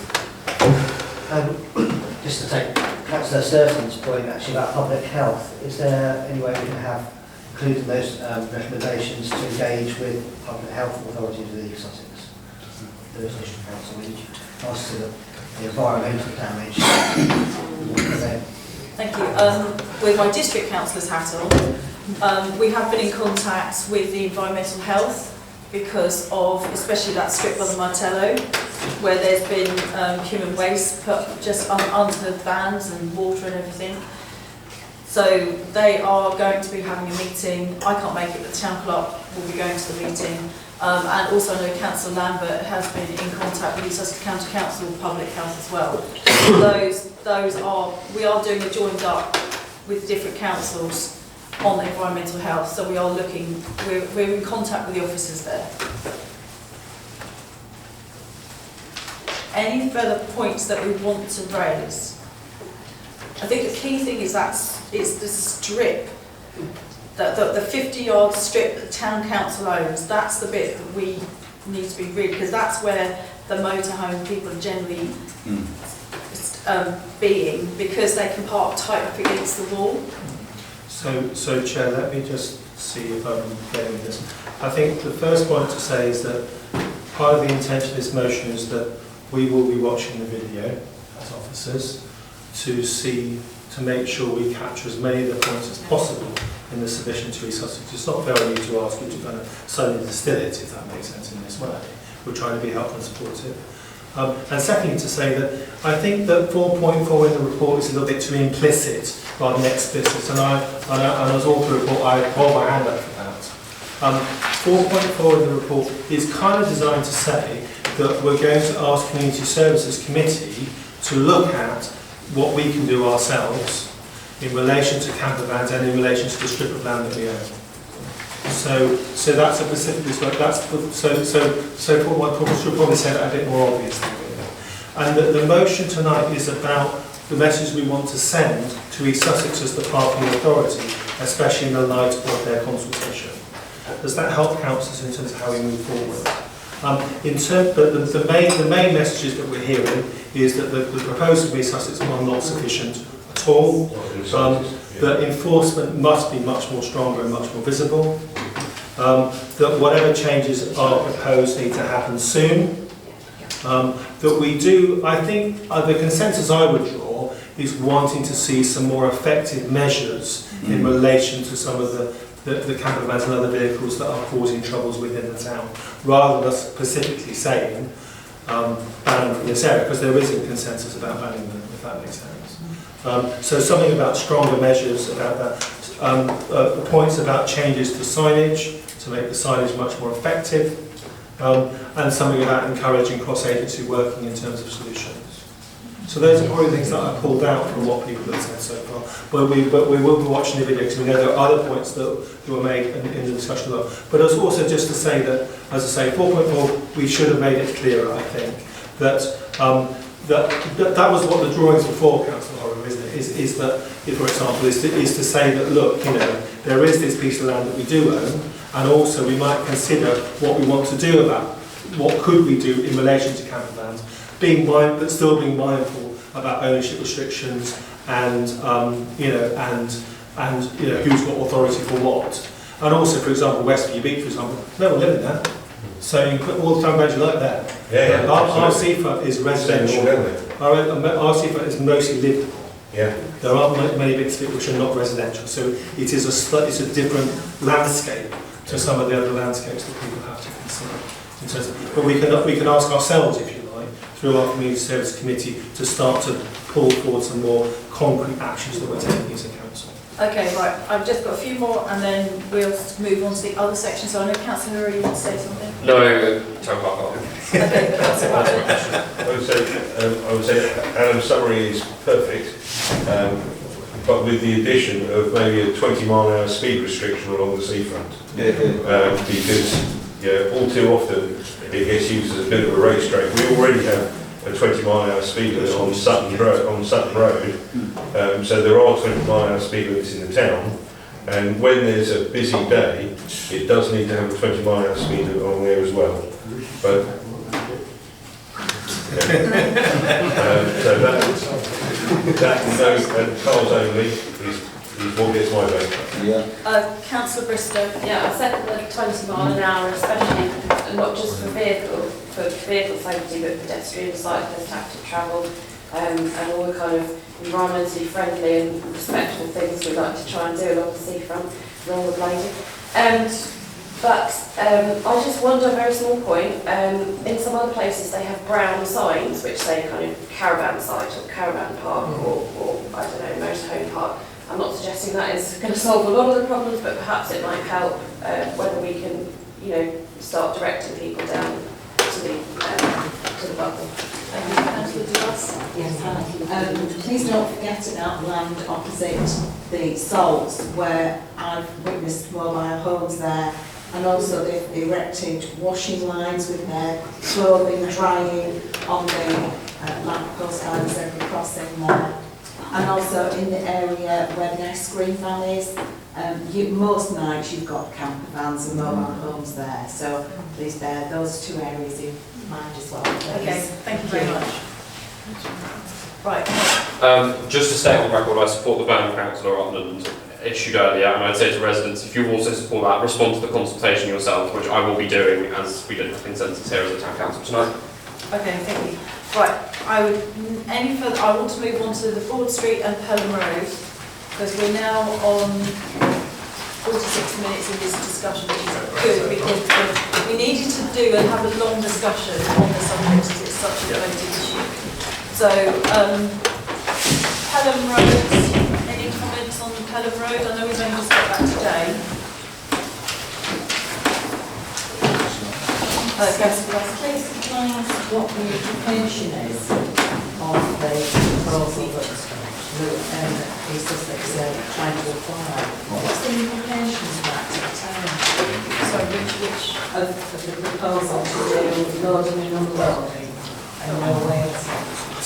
Which way? Well, we were doing Pelham Road.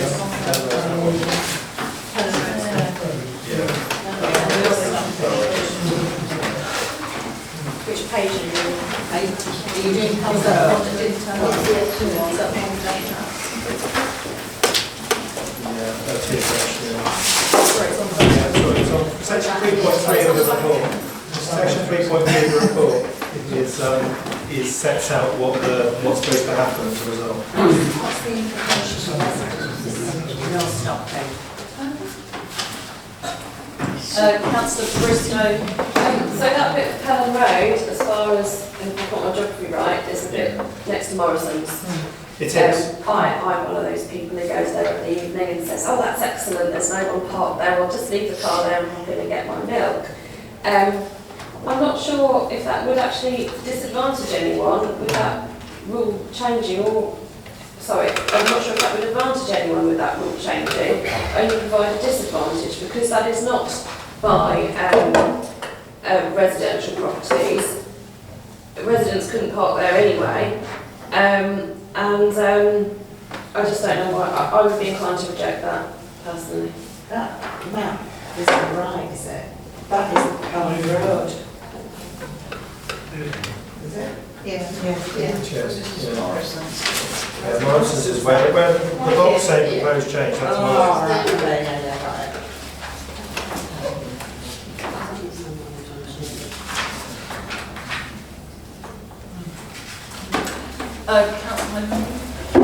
I do wonder, thank you Chair, I do wonder if it's basically the taxi fraternity in the town have basically asked for this, because they use it basically like a taxi park if there's no customers, so I wonder if that's the main reason why it's in front of us. But I can understand maybe then, because obviously there's Sunday opening now in Morrison's, and they want to do Monday to Sunday, or every day of the week from 8 to 6.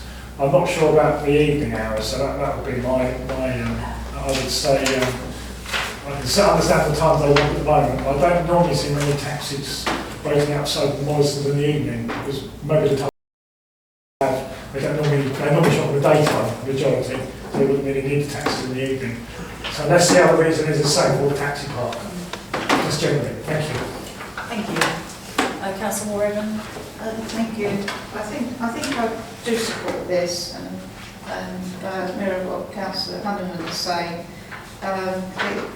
It's covering from 8 till 6 p.m, 8 a.m. to 6 p.m, and I know taxis do tend to run out of space, but it's not affecting late evenings when Morrison's are open, so you know you can still stop there and whip in and whip out, but it doesn't affect taxi firms then. So I tend to propose this one. Okay, thank you. Sorry, I don't mean to be disrespectful, Councillor Warren, but I wonder if you might have that the wrong way around, because at the moment it's no stopping between 8 and 6 in the daytime except taxis. So it's just taxis in the day basically, and anyone can go there in the evening. But they want to make it no one going there at all, apart from taxis. So I just wonder if that's the wrong, possibly wrong way. I quite support Councillor Honeyman actually. If it was every day of the week, fine, we can still go in the evening.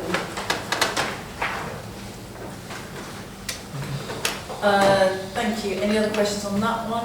Comments? Right. Oh, yes, I'm a taxi driver myself. Sorry. I'll make everyone else stand up. Unless they Thank you very much. I'm a taxi driver myself. I do agree with Councillor Hanneman as well. So we don't actually need after 6 o'clock. So it doesn't have to be for 24/7 with the taxis. Thank you. Okay, that's very much. Really helpful. Right, thank you. So we've got notes on that So one. the next one. So what have we decided on? Sorry, Chair, it's going. We've captured those points there. The points have been captured. Right, okay. Yes. Right, then on to page 53, which is Broad Street. Proposed replacement of current no waiting Monday to Saturday, 8 AM, 6 PM except taxis, with loading and unloading only Monday to Saturday, 7 to 7, and no waiting Monday, Sunday, 7 PM to 7 AM except taxis. Councillor Mark. Yes, I probably agree with such a point. I'm a bit on the fence with this because when you walk down Broad Street, it's absolutely rammed with cars, both sides now. And it's been more like that in the last, I moved here similar time to Councillor Sturton, and it's got worse as time's gone on. Mainly because there's no one to enforce the fact that people park there for quite a long time. So this isn't about people just in and out of shops, people there a long time. Also, it's really dangerous, people coming out on the right-hand side where it's, and trying to move around Broad Street, parking, crossing the road is really quite dangerous there. And we have older shoppers, it's our demographic, so it's actually quite difficult for them to cross the road, even though there's a small area at the end for them to cross. So I'm kind of thinking, well, if you have cars on both sides, that's traffic calming, so it slows the traffic down. But unfortunately, what traders told me as well is that there's no signage at the top of the road to explain to big articulated lorries that this is very narrow street. So often what happens is they try to go down there, not realising that there's cars parked both sides, and then they just block the traffic. Because they haven't, because they're unloading at later times of the day. So I do think new enforced regulations would improve Broad Street. My concern is enforcement, because it's all very well saying this is going to happen, but who is going to enforce it? Because it's not really being enforced very well at the moment. Thank you, Councillor. I just saying I support this. It is actually quite a significant change, not quite the scale of Talonferry scaffolding we're doing now, but yeah. Okay, all right, thank you. Right, we covered the Norfolk Ford Road. And then we 22 and 23 will not do the complexity. Yep. That's it. So I believe we're going to do the Yeah, okay, so we've been asked to discuss the current consultation, raise points, response, and consider any further matters to raise with the East Sussex County Council. So can I have a proposal, please? Councillor Rutland, second, Councillor Walray, and all in favour. Thank you, everyone. I'm going to suggest we have a quick 5-minute break. 5-minute break, everyone. Thank you. Thank you very much. On to agenda item number 7, to update full council on the terms of reference for the stakeholders group of community land use. Thank you, Chair. This report has come to council really in the interest of transparency. I think it's really important for council to see how the process is moving forward in terms of the council looking to really strengthen its engagement with community working in the land that it owns, specifically here through the 2 stakeholder groups for the Crouch on the Salts. I think the report sets out the approach being taken and it explains the content of the documents as shown to councillors. So I'm happy to have that to you, Chair. Any questions? Thank you. Any questions? Councillor Gorman? Yeah, thank you, Chair. I've got a couple of comments. How was it that a group could actually meet before the terms of reference have actually been decided? And secondly, in the terms of reference, point 9 says about amending the terms of reference, that there's going to be amended by the stakeholder group. Surely terms of reference, if amended, should be full council amending it for the stakeholder groups. Yes, okay. I think that what the report tries to make clear is that the ownership of the terms of reference for the stakeholder group lies with the stakeholder group themselves.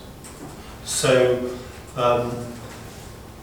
really, Seaford Town Council is convening and convening the stakeholder group and almost overseeing that, I suppose, really, and making sure the members of the stakeholder group follow the processes set out within the terms of reference. But we're not saying the Town Council ourselves is setting those terms of reference. Councillor Bristow and then Councillor Williams. Thank you. It is good to see this going to a sitting of council, but I can sense my slight negativity here and hesitation.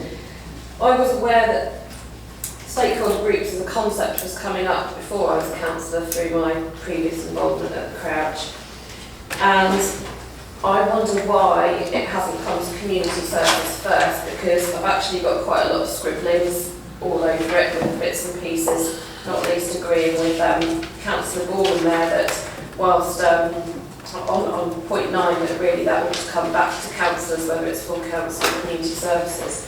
I'd like to see the routes which the minutes take through council. How is that going to be reported to councillors? I'm slightly concerned about representativeness, if that's a word. There are a lot of groups I know being involved in this. I think it's going to be a huge meeting, but quite a few residents outside Crouch concerns have actually expressed an interest in coming along or sharing their views. I gather they're going to be through that Crouch working group public consultation at some point, but I'm just a little bit concerned about sort of who it involves and who it doesn't, and then also linking to point 10 about communication. How will that communication be managed?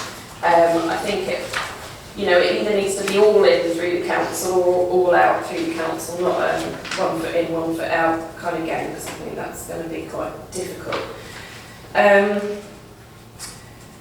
Going back to the residents thing, we were advised by Louise that residents could make their views known to the councillors who were attending, who would put that forward. However, in this it says that councillors have a listening role and not a speaking role, so that's a bit of a conflict there. How is that going to be worked out?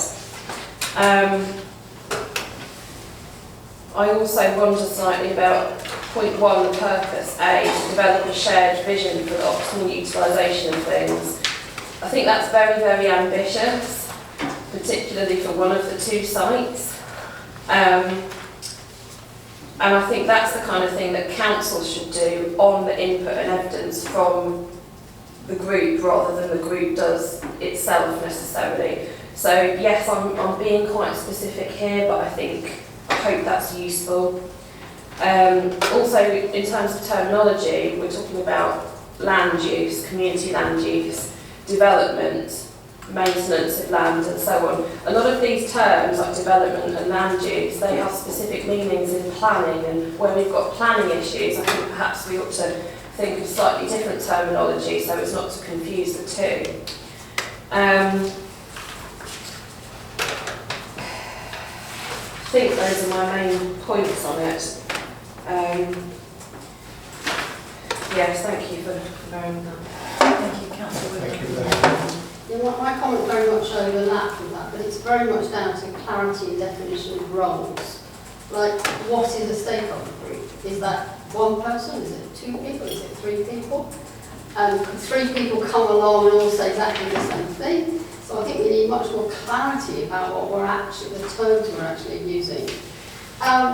I'm a little bit concerned as the chair of community services who's been asked to both these meetings, what is my role going to be? I don't want to overstep the mark if that's clear that it's there to listen, but if I'm going and I'm not able to actually express an opinion, is it a sensible use of my time? And who's actually going to chair this, and what is their responsibility? Is this going to be an officer who chairs it? Is it going to be a stakeholder who chairs it? Or is it going to be someone like myself, as an elected member representing? So I think it's a great start, but it's not finished yet. This is work in progress. And we need a lot more clarification. Otherwise we're going to get a lot of people interested, and we don't want to disappoint them. We don't want to raise hopes, and then people go along and go, this is a talking shop that doesn't get anywhere because it can't define what it wants to do. So I'm just saying there's a lot more work to be done on this. Thank you. Very helpful. Just a point that I had as well is it's in the actual list in membership on page 69. I would say what's similar to what's been said there about stakeholders, that actually residents would be included as a stakeholder of a facility. Like for example the Crouch Gardens, the residents are a stakeholder.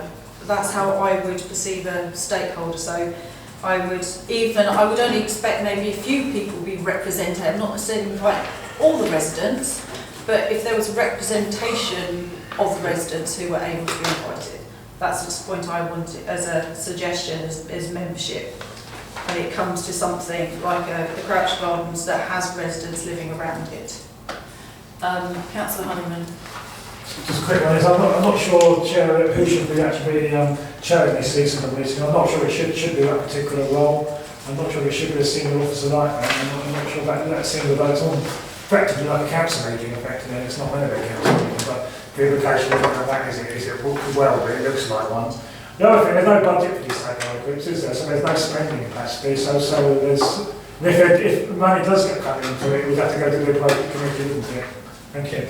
I was actually going to make the same point Councillor Honeyman did. I'm slightly concerned by the chairperson being the head of assets, and I would quite like the opportunity for potentially stakeholders within the group or councillors to potentially chair meetings in the future. Thank you. Any further questions? Councillor Lockborough? Yes, just echoing what colleagues have said, having got quite a professional background in community participation and engagement, I would suggest we have to be very careful when we're starting off on absolutely the right road of community development, stakeholder groups, using all this language around that principle, but then not quite getting the principles perhaps quite right, because if you're not setting it up correctly from the very beginning, and then it falls flat a little bit because people get confused, then it actually injures what might happen later, because I respect the fact that officers and the council are going very much in this direction and being very positive about wishing to engage with residents and looking at the right models to do so. But I would suggest we have to be very careful at this very beginning, because these are two incredibly potent focus points for discussion anyway. So there's going to be a lot of visual on those groups and the way that they run. So I think we need to get it as right as we can from the very start in terms of our models and the way that we are going to work and engage. Thank you. Okay. Did you want to? No, I think all those points have been carefully noted. We're very much on a to coin a phrase, we are on a journey here, so to speak. That's really helpful, and those points have been carefully noted. Brilliant. Right, we are asked to note the terms of reference being used for stakeholder groups for community land use. Can I have a proposal, please? Councillor Wilmot and a seconder, Councillor Matthews, and then all in favour. Thank you.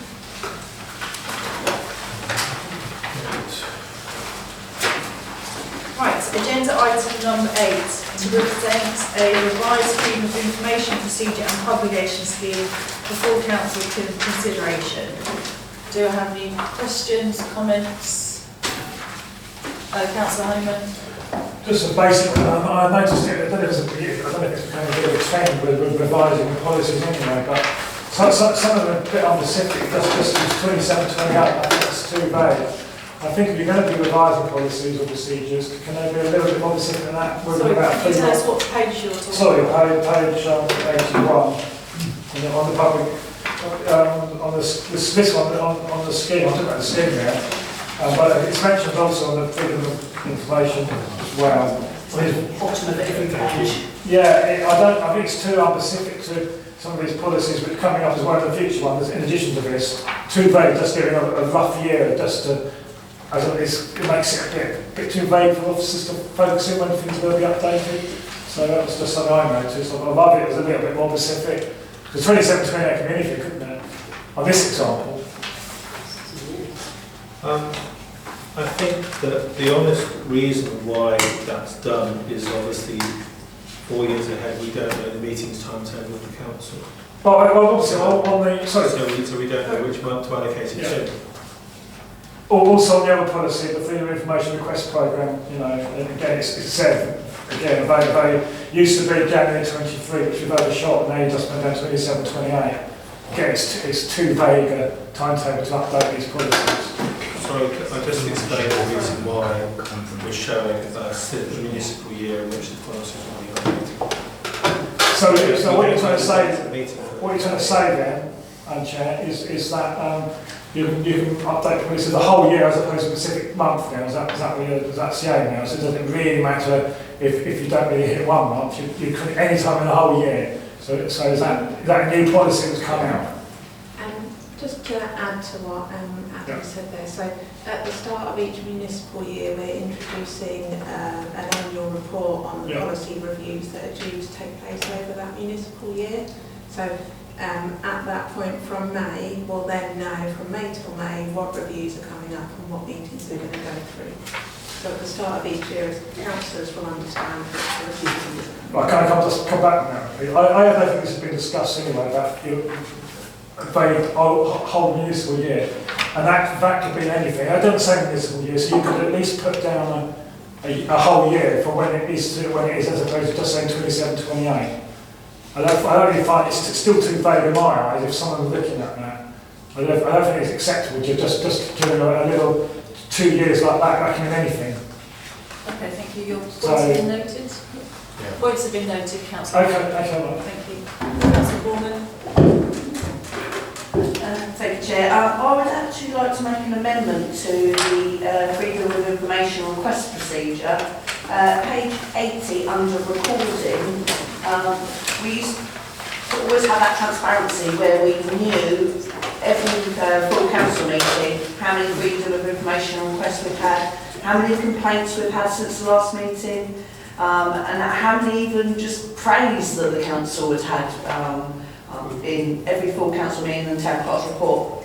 Now this is trying to change it, that we're going to have an annual overview, and I'm sorry, that's not good enough transparency. As councillors, we've received many emails from residents relating to their freedom of information requests, relating to their complaints. We can't have this just once a year, we do need this regularly, so I'd like to leave it as the original, that this is reported in the town clerk's report at every full council meeting and not annually.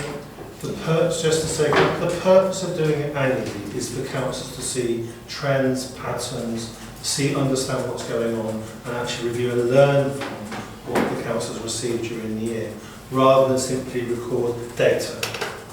If councils prefer just having data at every meeting, we've had 5 FOIs since the last meeting. That doesn't seem perhaps as useful as actually trying to understand what's going on with it. Can I just come back on that? Is sometimes, obviously you've come saying officers have been really busy dealing with freedom of information requests and things, but if we don't know how many you've been dealing with, then we don't know staffs have been dealing with all these complaints or freedom of information requests, because we haven't had that reported to us.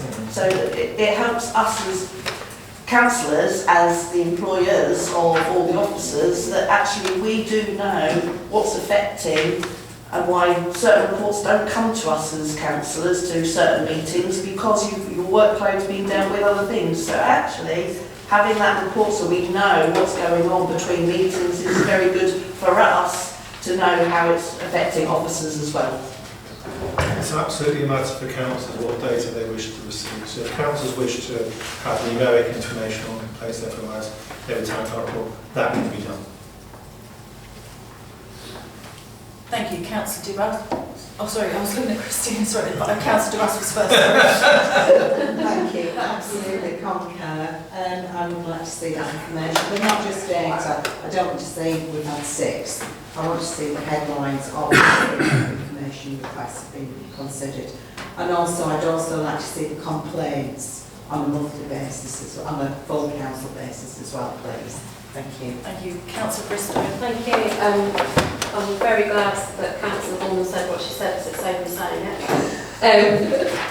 And about the data, I think personally, I would have found it useful to have a bit of a graph in here and perhaps compare to previous years month by month. So I think there's a place for both. Some reporting to full council, but then an annual overview is also useful because, for example, if you break it down, you could break it down month by month, or perhaps something that would be more useful is kind of theme by theme, and it might be that they fall under the sort of general topics of the various committees that we have in terms of what they're about.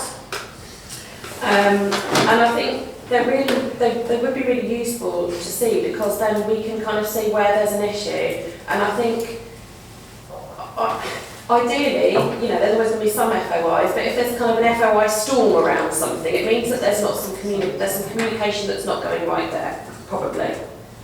So it might, be indicative of something that we say, right, as there's a real public interest on something, they don't feel there's communication, they're having to sort of use this instrument, and is there something we can do better with our engagement that can alleviate that in the future so that it's not taking up so much officer council time, residents are better informed, so on and so forth. So I think there is a bit of learning to be had, and I think that sort of different ways of presenting the data might be helpful going forward. Councillor Matthews. Thank you. Yeah, I wanted to concur with Councillor Bourne. Thank you. And Councillor Bristow, actually, that's going to be my point. Was about drawing out themes from the FOI, so we know, for example, like around parking or Christmas or spring. It's really important we see what kind of themes and patterns are topics at the moment. Councillor Rutland. I think the background behind this is probably there was a lot of, shall we say, vexatious freedom of information requests over all the business with the Crouch, which took up a lot of your time, and I completely understand that. But equally, I think Councillor Vaughan is absolutely right. Having the data on a council meeting is an excellent idea for us to get a feel of things, and then maybe a summary once a year of the subjects that it was in would be a very good use of information and data combined. Thank you. Any Councillor Stone? Thank you. I would like to ask councillors to consider the merits in relation to the publication scheme, whether it might not be a good idea to have separately published a list of decisions agreed at council meetings as actions to be taken rather in response to decisions at council meetings. One of the ways that we can do our jobs better is by knowing fully not just what decisions have been taken, but what actions have been taken by way of implementation of decisions at council. And so, I wonder if there might be some way, I'm sure that information already exists, but I wonder if there might be some way of putting it all together and being routinely published and updated in a single form, with a view to improving the implementation of decisions taken at council.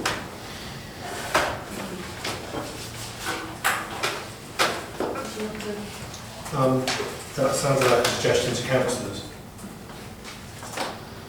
Do we have that as, so you're basically proposing that we have, whatever's happening in council, we've got a clearer understanding. So you want a decision list on... Decisions or an action list of actions pursuant to decisions. Well, I'm not quite sure what the second part of that would look like in practice.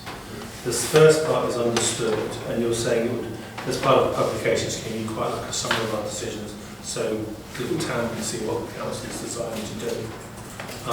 In terms of basically legally, officers are then charged with implementation measures.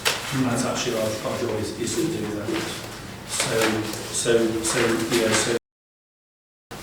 So the implementation of motions comes from being passed by the council, effectively. Councillor Wimmer, did you want to? I just wanted to say, can we make that into a proposal and then I will second it? Okay.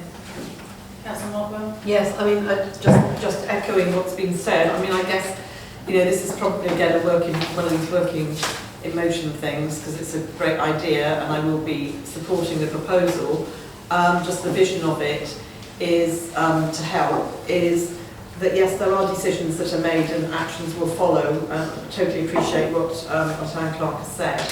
Having said that though, when we then move to the next full council meeting, it could be that this is a live document, and we've mentioned live documents in other committees before, and it would just help us then to know that there is some progress being undertaken on some of those issues. Why? Because we're the front face of our residents, or whoever else we're talking to, about issues that they would have seen and heard about at full council, and it's great to be able to say, yes, we've checked and absolutely know these things are being followed through. Often when we don't know that those things are being followed through, because either we don't remember or because it's just difficult to work out maybe just which officer might be doing that. So there's some document that's live to being updated when something's happened would be actually a very easy way for us all to know progress, and also help our communication, I think, with the residents. Thank you. Councillor Duras. Oh, sorry, Councillor Duras. Hi. When I first started the council, I asked, I think it's Isabel, where the council was in terms of SharePoint, the use of SharePoint. So a spreadsheet having an actions register could be one file that everybody could dip into and see live. So I just wondered how SharePoint programs, how SharePoint was progressing, please. Thank you. I really think we're getting away from actually the matters that are relevant to this motion with respect. I was going to say, I mean, I support the general principle, but I think if we're going to carry on talking about this, it's probably better to suggest it goes to a relevant committee, because we are, the writing of that freedom of information requests. Okay. So I would actually propose the recommendation of the freedom of information request agenda item as well. Well, we've got proposals on the table. So we've got Councillor Sturton's proposal, and Councillor Borman, are you doing a proposal as well? Yeah. So can we have, so Councillor Sturton, do you want to do yours? Well, make sure we get the wording right first, please. Yes, and having listened to Councillor Harwell, I might formulate a proposal in terms of to refer to committee consideration for an action register. So we have a proposal there, and we have a seconder, Councillor Wearmouth, and then all in favour? We don't need to define which committee at this stage. We can figure that out. Right, okay, so all in favour? Any against? Any abstentions? One abstention, possibly two? Yeah. Okay, possibly two. That proposal is carried though.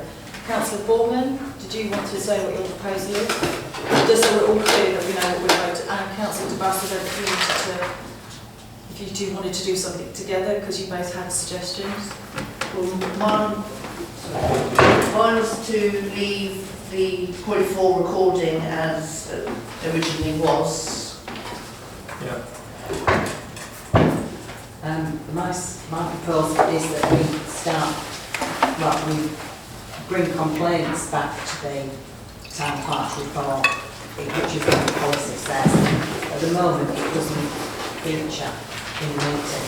This isn't the complaint Is that policy. relevant to this This is procedure? the complaints policy, and again, the complaints policy says the complaints will be regularly reported to the council, and they are. So at the moment, we're just dealing with the Food and Information Act then, so we'll just deal with that one at this current time, and then we do complaints procedures when we're dealing with the complaints procedure policy. Okay. So we've got a proposal on the table that we keep in section 4, is that The original wording. the original wording is left there, is left in the policy. Yeah. Right, so do we have a proposal, please? Councillor Rutland, and with any, start again. I second it. You said so, I know, I realised I was saying it the wrong way as I was saying it. Right, It's a long way. all in favour? Aye. Okay. Thank you. That stays then. Thank you very much. Right, so do we now do the, because we can't adopt it because we've made changes? Well, I think we'll take Councillor Gorman's amendment to be an amendment to 1 that's been passed. Right. Okay, and I think we were actually taking Councillor Sturton's motion as an amendment to 2, actually, effectively. So we consider that passed without amendment change. Okay, that's fine. Right, thank you very much. Excellent. Right, on to agenda item number 9, which is Civic Awards Policy Review, to present a revised Civic Awards Policy for full council consideration. Do we have any questions, queries, comments? Councillor Hannon? Couple of things, obviously, probably slight unclarity on this review date, and maybe that could be a bit more explicit again. I won't go on about that, obviously, just generally. The question about getting certain awards, you only have certain awards once, is that once in a given year, or is that all about once ever? That's the question. Thank you. I think it's once ever, Chancellor. So it's Once ever. So you could have a young person's award, get older, and then you can't have a mayor's award, for example. No, you can have one of each once. You can It's like saying you only hold one award, you see, that's what I was a bit confused about. It may be a given year or given whatever, so that's Right, what I... remember, we're not in exempt, so we actually do still need to... Sorry, yes. So my understanding of this policy is that it says that you can hold one of, you only get awarded any of them once. That's what we mean. Okay, right, thank you very much for that clarification. Any further questions? No, thank you. Right, we are then asked to adopt the revised Civic Awards policy as attached in Appendix A. Can I have a proposal, please? Councillor Hurra, Councillor Walraven second, and then all in favour. Right, thank you.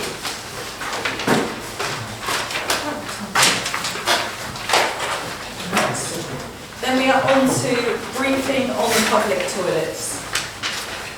We are asked to brief all council on future payments to committees in relation to public toilets within the town.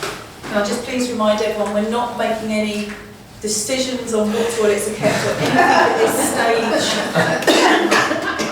We are I just want to make clarity that we're not making any, because as it says in here, sorry, you need to be doing this. No, that's fine, but this is a new, as I say, we're always looking to see how to do the best we can to enable councillors in their role. So therefore, as an experiment, this report has been brought to council to basically say work's about to happen in terms of toilets in the town, including cleaning, maintenance, etc. So before those reports are brought to communities, work is done for community services, are there any key issues or points councillors wish to raise? Just before beginning, I do need to give a health warning, which is that this is about raising of issues, not expression of opinion. And that's very important. You must not predetermine yourselves for any later decisions in this discussion. All right, Chair, I hope that gives all people what they need. Okay, Councillor. See how we go. Just brief on to mention that I appreciate the emphasis that there has been on maintenance, the toilets and cleaning, because that has been one of the most significant issues and will continue to be so. So appreciate the emphasis. Thank you. Councillor Bristow, isn't it? Yeah, thank thank you for this report. I think it's very useful to have this kind of forward look. A couple of issues that I wanted to flag up were that I'm aware that there may be a call for some toilet facilities at Crouch, and I'm aware that there is a kind of first stage call for some toilets up at Southfield Bar, and that's before it gets developed.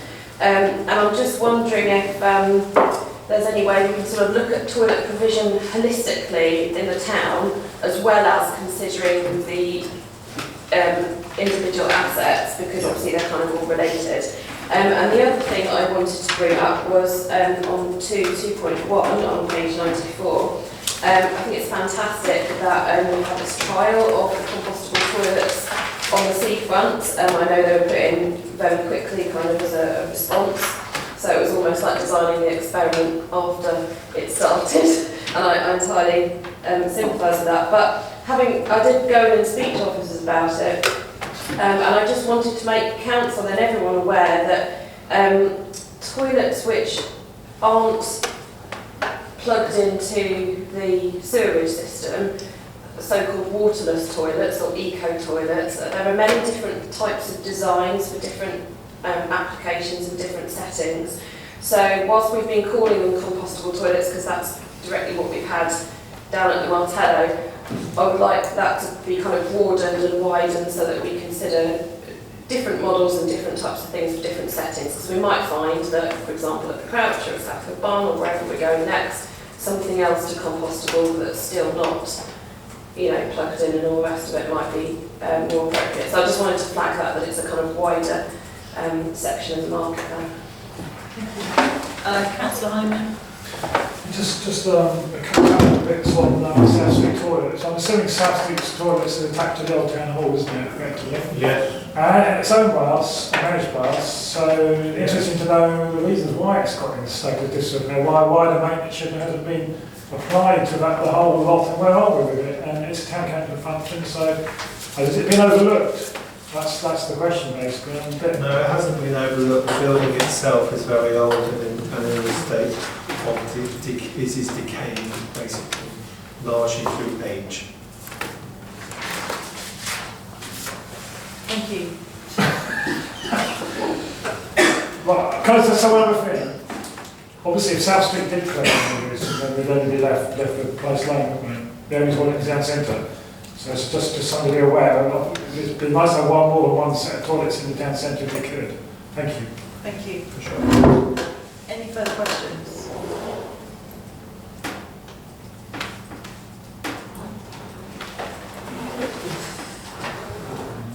Right, we are asked to note the contents of the report and raise any points that the Town Council may wish to consider as matters proceed.